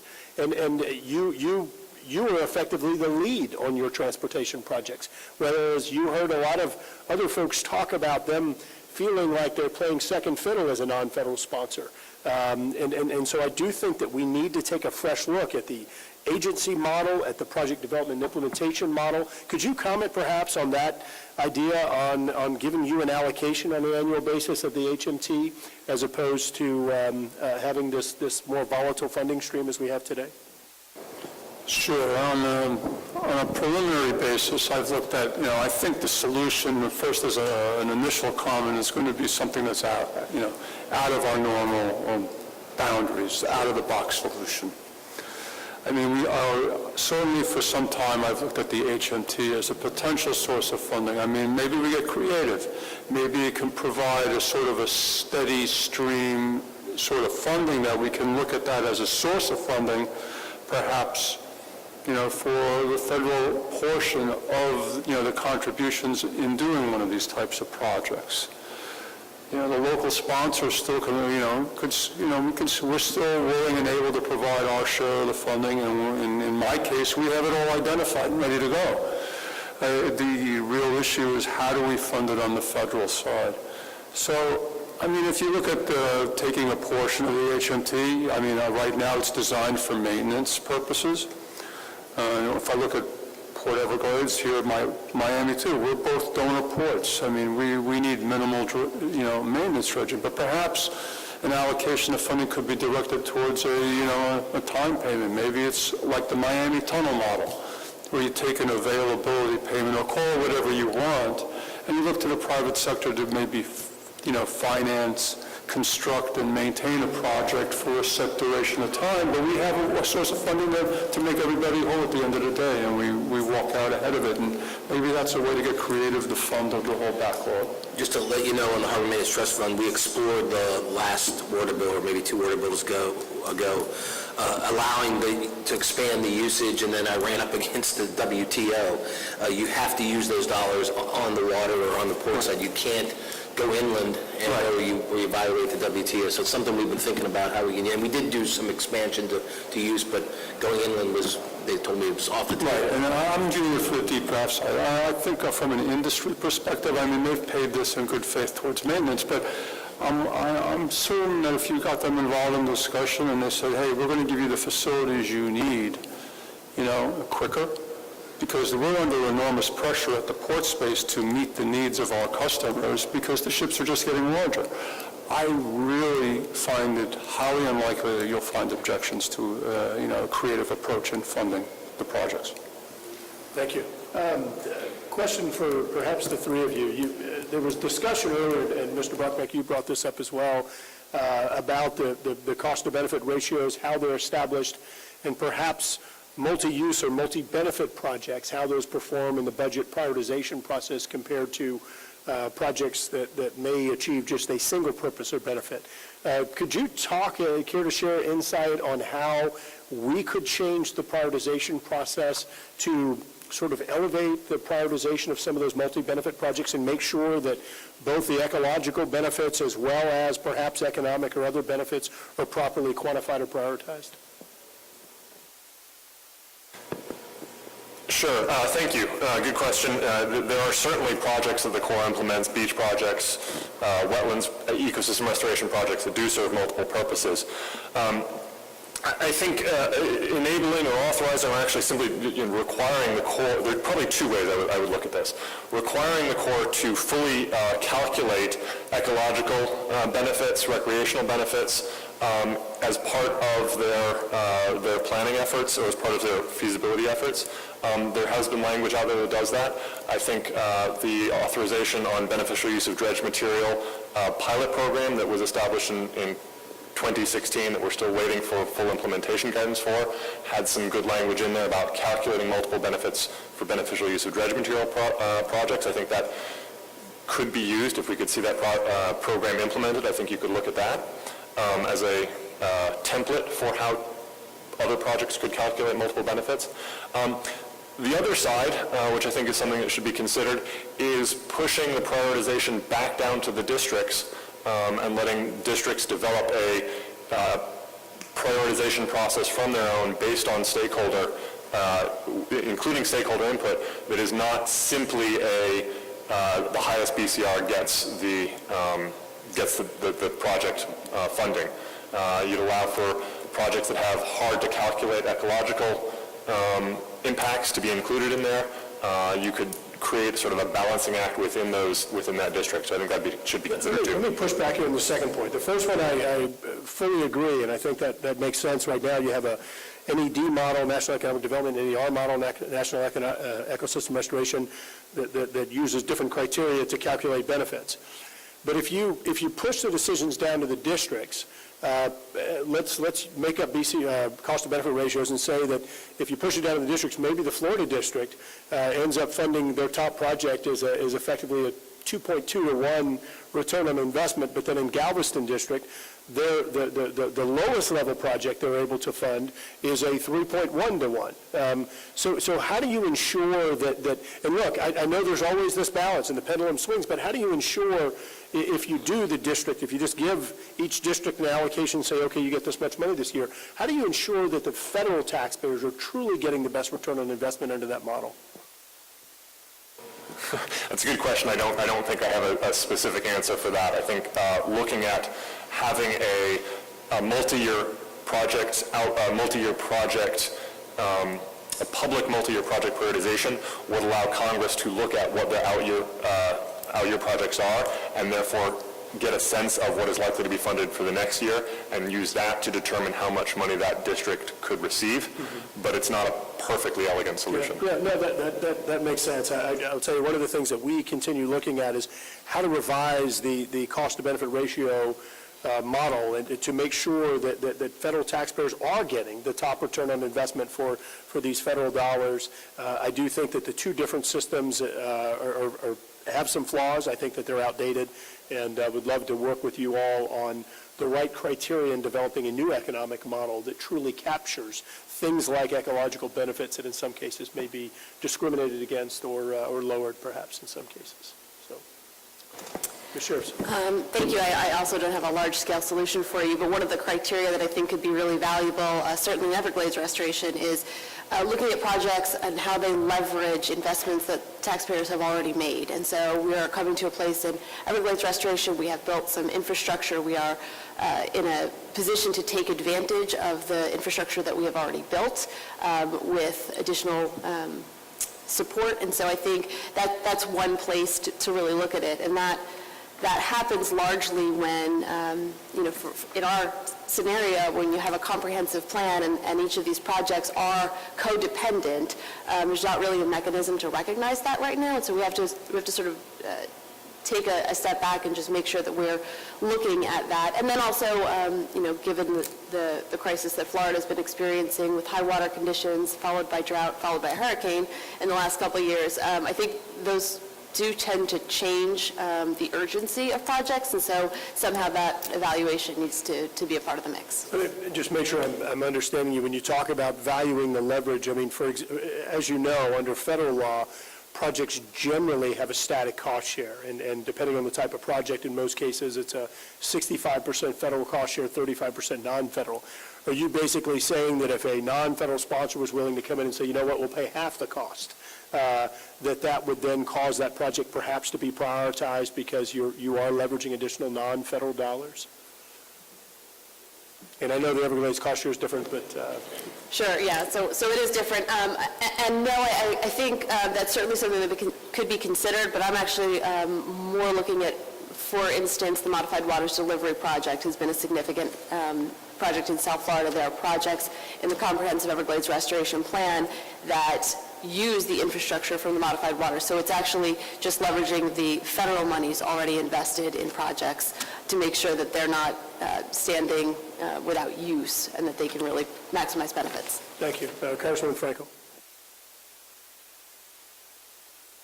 Thanks, Mr. Chair. I'm going to be a little parochial just because I am from South Florida, and I wanted to have questions about two projects that have the word Everglades in it. What a coincidence. First, about Everglades restoration, which is really, to me, as important of a project as I can think of. It is, I'm sure if you made, I think, a very good presentation as to the economic value. I want to say this. It's the Everglades is the drinking water of millions of Floridians and visitors, and so anyone who's ever had even a moment of not having water. I was a mayor during a hurricane where we lost our water. I cannot tell you how frightening that was, and what the impact it was to businesses. And think about it. If you don't have drinking water, not only don't you not live and do all these natural habitat that the Everglades support, but you lose your property values. You can't keep businesses open. I mean, it goes without saying. You have to have water. My question to you is, what would you suggest? Is the pace we are going at the restoration, is it satisfactory? Is it, what more would you ask of the federal government to do? Because my recollection is that when the Army Corps comes every year with its budget and they make the presentation, basically what they tell us is, well, this is all we can do at this time, and we have the money we need for this. And I'm asking you and Mr. Fernandez, anybody else who wants to add, what ideally, if you had the magic wand, or what would you do? Well, I think it's already been suggested by several folks when it comes to our partnership with the Corps. I don't want to seem overly critical, but there are certain parts of their processes that tend to be, in our perspective, or create a lack of efficiencies in our partnership and our relationship. For example, if we're at a point where we want to amend a PPA, a project partnership agreement, that's subject to the Corps' implementation guideline and their guidance. And more importantly, they have an additional layer of the process where they make integral determinations that prevent us, at that point when we want to modify the work and take on the risk of doing it ourselves, it prevents us from proceeding. And so maybe greater purview into the process, maybe a little more trust. If we're willing to take on the responsibility and the risk with all deference to our cost share partners, it's probably because we're pretty confident in what we're doing. And we're here. This is our backyard. The Everglades is our backyard. Accomplishing these projects ahead of schedule and under budget is something we take a lot of pride in. So revisiting the actual procedural relationship that we share can help, without having to add additional monies, can help expedite the rate at which we're turning out, these projects, and that's critical. There's been this general frustration described with regards to bureaucracy and so on and so forth. I think involving the local partners in the determination of how the process rolls out and frees us up to be a little more agile would be very beneficial and would allow us to be more efficient and effective. I don't know if that... What about the funding? I know it's a $16 billion overall project. I think last year we allocated $120 million towards the planning. I think that was our piece. Sure. So, do you have any comment on that? Do we need to do more funding, or are we going at a pace that... Well, I think you'd be hard-pressed to find anyone who'd say, don't give us more money, or don't... No, but I'm just wondering, I know there's a certain process you're going through, so we're not going to give you money if you're not ready for a certain stage, but that's what I want to know is, if there was more money, could you move it up? We could if that money was also basically allotted or appropriated in conjunction with some of these changes that are procedural. Well, how much money are we talking about? That's a very broad question. I've actually, if you like, I've been accompanied by two fantastic folks here from the district, Paul and Ava, and they can shed a little more light on that. Ms. Sharif, do you know the answer to that? Sure. So, I can tell you that when the Comprehensive Everglades Restoration was authorized, it envisioned $400 million a year, $200 million from the federal government and $200 million from the state. And as I said earlier, we now have through 2024 that level of commitment from the state of Florida. Okay, so that's it. Just to turn to Mr. Cernick, the other Everglades project, could you tell us where you are now in terms of the expansion of the port, in terms of your process and your funding, and what more, if anything, you need from us? Well, certainly there are multiple projects multiple moving pieces. There are projects that we've taken on ourselves that we are advancing that all are, part of the final solution. If I look at our 5-year capital plan, we're spending $850 million of our own money planned over the next 5 years. Where I am with the process on the navigation project, there's issues relative to additional studies that were contemplated in the chief's report relative to some environmental studies that are being done. It has to do with the outer entrance channel, the inner harbor, and the reconfiguration of the Coast Guard base. They're all advancing. Those are parts of the project that could advance, but because of core processes, it's providing some additional delays on getting to the actual commencement of the project. It's putting us in a position where we have to contemplate advancing funds ourselves with the promise, if funds are ever appropriated, of getting additional funds, and having to sign those types of agreements. So basically assuming an additional $200 million risk, as I like to phrase it.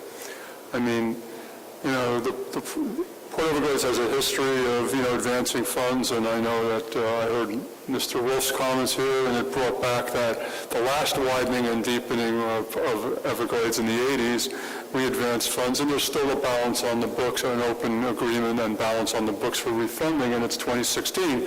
So, we're talking 30 years later, so it's, it is what it is. But it seems that, there's always something else in there. I mean, one of the comments that were brought up by Chairman Schuster, which caught my eye a few minutes ago, had to do with that impermeable layer of clay. I found that to be a very interesting way of portraying the situation, and I think I'm going to start using that. Mr. Wolf, I see you shaking your head. I think, doesn't the federal government still owe Miami the port here money? And I don't really know that, but I wouldn't be surprised. somebody, there must be someone. Where's the port? Are you talking about the port dredging? Yes. That is a component of the $140 million. That was 3 projects included in the port dredging. Yes. Thank you. Mr. Mast, Congressman Mast. See if we can get this on here.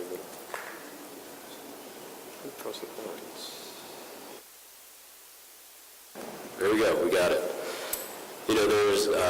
Chairman Schuster did a good job of bringing up controversial issues, and I think he left one of them out. That is an important issue that has to do with prioritization, and one that we have often, and we should have much more in the limelight, and that is the ability of congresspersons to go out there and actually make that priority of which projects are going to get done and which projects are not going to get done, especially as it pertains to these infrastructure projects and these transportation projects. And I think that has to be something that, as members of Congress, we need to look at and make a very big push to say, this is how we get the appropriate prioritization is by allowing us to have that opportunity, as used to exist in Congress, but does not exist any further. I believe that's less controversial in Congress than you think. So is it going to happen? Thank you. Thank you. No, I tried to make it as awkward as I could with that. I know we're getting up against the back end of this. A couple of questions. Number one, Mr. Turner, a number of people talked about the non-federal sponsor, the role, the decision-making process that folks are exposed to being a non-federal sponsor, and I certainly understand the sensitivity because you could have to continue to have a relationship. I don't. I'm a recovering non-federal sponsor and continue to go through therapy and getting better. But do you have any ideas or suggestions on how that partnership could be improved? They used to be called cost-share agreements, and I remember I think it was the 2007 water bill, they changed it to project partnership agreements. I've never quite seen a partnership work like that one. Perhaps my marriage, where I do everything my wife says, but otherwise I don't see those often. Could you perhaps share some insight or some of your thoughts on improved partnership? Sure. As far as the partnership agreement process itself, is pretty one-sided. In other words, typically when there's a project partnership agreement that's drafted, the Corps comes along and they'll present that to us and say, okay, well, this is what you have to sign in order to get your project completed. There's not a whole lot of negotiations that can be done within that, but a couple of key things that I think, are really important for, our types of work, which, dealing with levee safety and things like that, is during the process of developing the project, planning the project, and actually constructing the project, the non-federal sponsor, is probably the expert in the area. We've been there all along.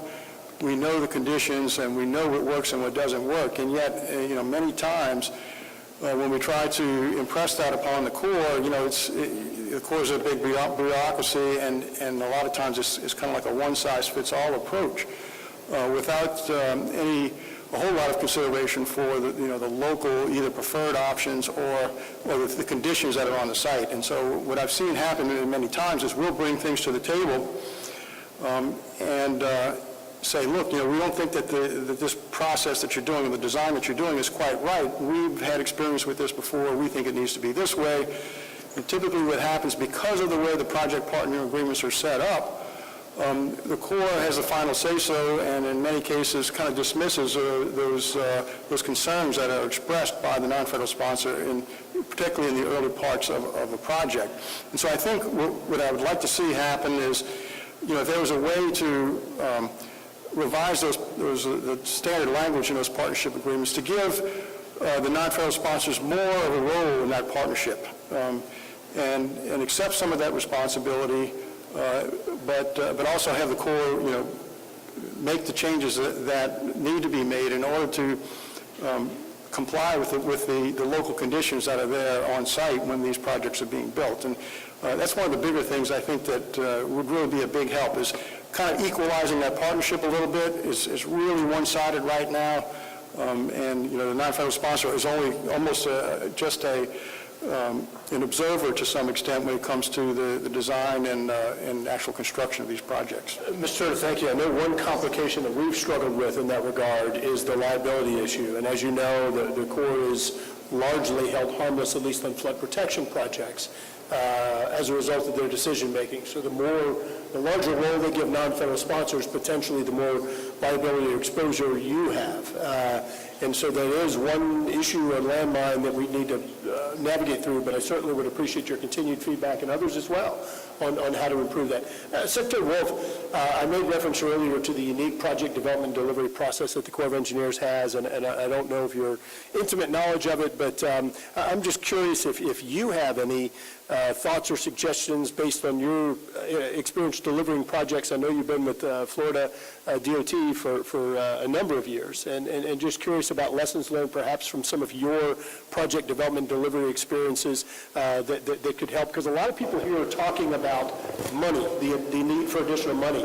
I got to tell you, in some instances, I don't agree with that. I don't think we're utilizing our funds as efficiently as we could. And lastly, Mr. Cernak, I'd love to hear your comments. You've made reference to the $140 million that you've moved forward on. I'm not sure if I understand that correctly, but I assume you've actually done the construction work on your own, or did you advance the funding?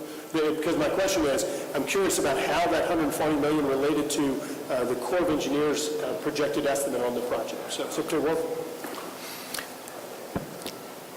FDOT is in fact the owner of the Port of Miami Tunnel, and we manage that project.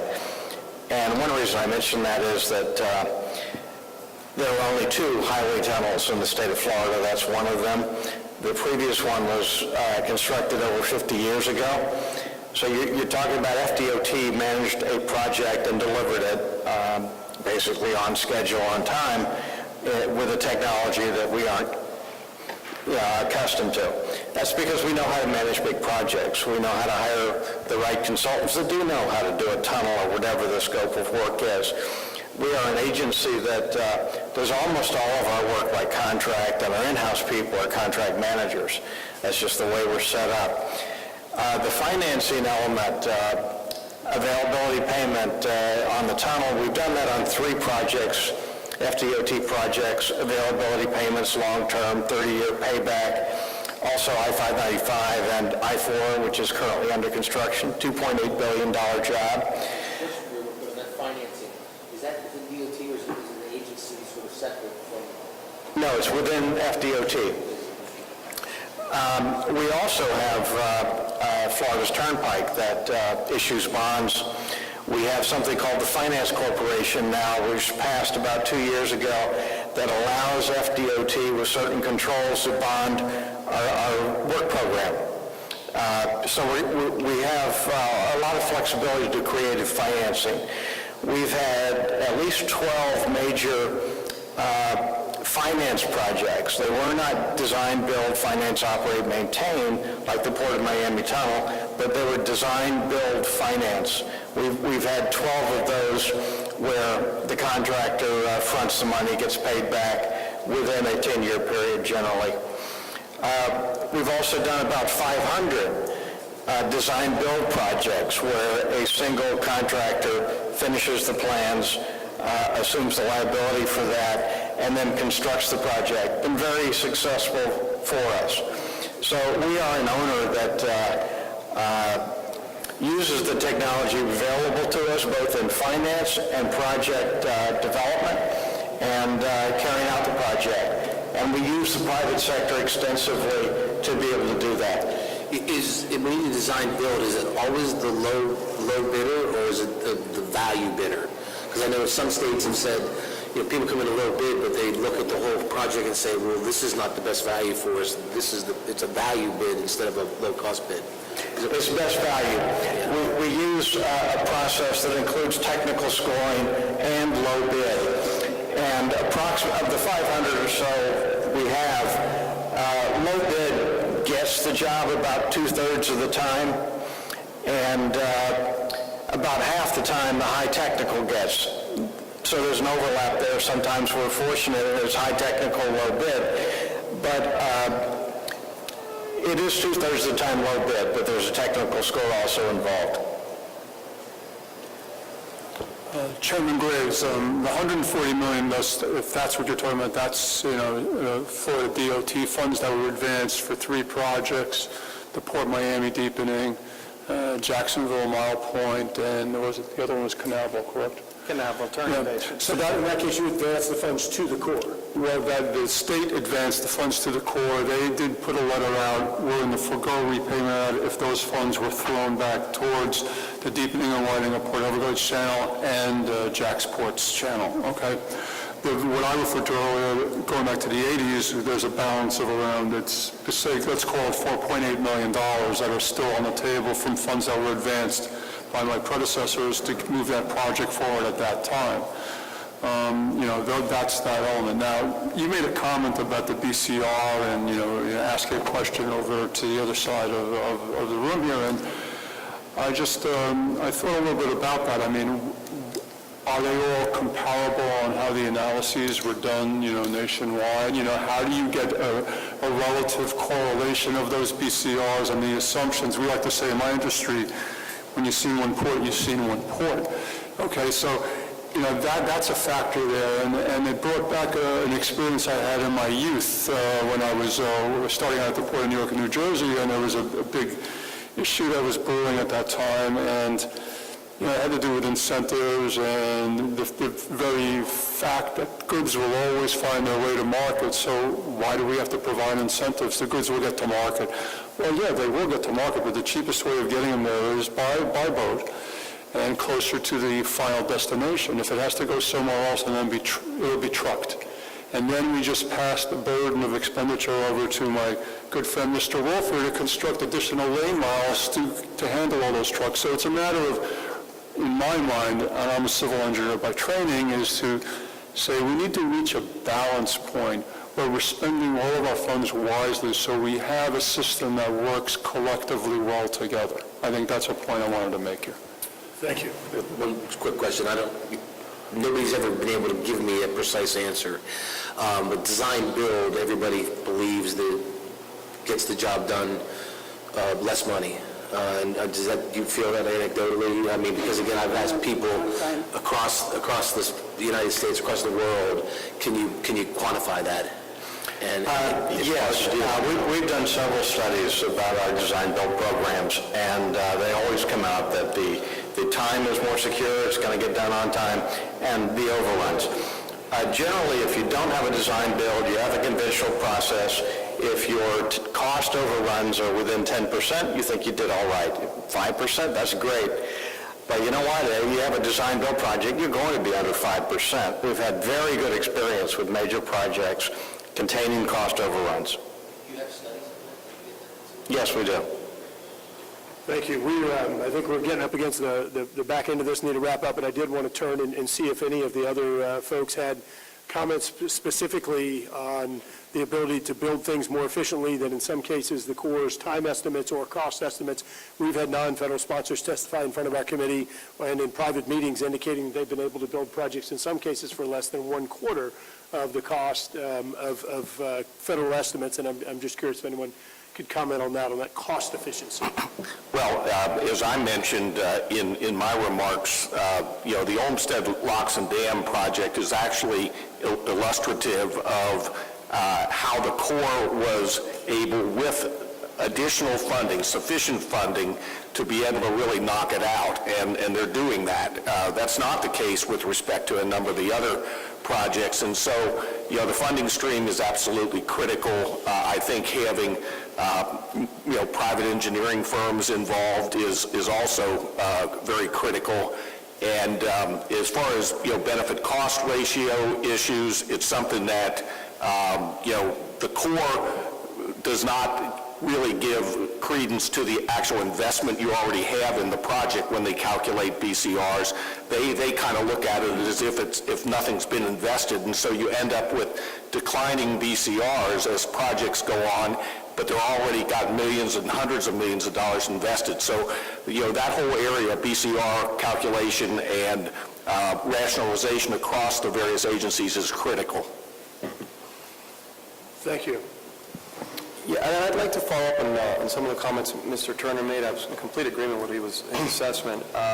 Going back to the project partnership agreements, really what we look for is flexibility, allowing us to be able to react to a scenario that we know well, we've encountered well, and not get caught up in any type of a procedural requirement that really is unnecessary from our perspective, not to judge the Corps' processes, with too much minutia, but there have been examples. I know in Biscayne coastal wetlands, we had some issues come up at one point in time with culverts, for example, that we knew we could work through, and we found a way at that point to negotiate the ability to take on the risk to do so, and lo and behold, we proved our concept. We proved that we can get it done ahead of schedule, under budget, and so on and so forth. But so I don't just think it's just about budget at this point in time. I really think it's about we've got some really eager, local participants here that simply want to get the job done.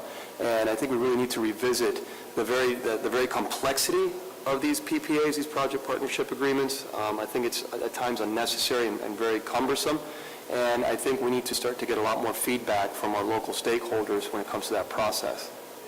Thank you very much, Mr. Fernandez. Our next hearing of the subcommittee is going to be on the project development delivery process. And as Mr. Mecklenburg noted, there are other models that the Corps of Engineers has used, whether it be Olmsted or some of the hurricane protection system in the greater New Orleans area following Katrina, or some of their missions associated with global war on terrorism, where they're building civil works efforts in Iraq, Afghanistan, and other countries, where the efficiency is extraordinary compared to their normal process. I do think we need to look at that in addition to perhaps, as Secretary Wolf and I discussed earlier, some of the Department of Transportation models, other federal models for delivering projects. But I want to thank you all very much for being here today. I think we're going to migrate over to lunch. I want to remind you that please don't consider this the end. If there are other thoughts or comments that you have, would like to share some insight with us, Chairman Schuster has made it clear that we are going to stay on schedule with a water bill next year, and so would appreciate your continued input and guidance. So thank you very much.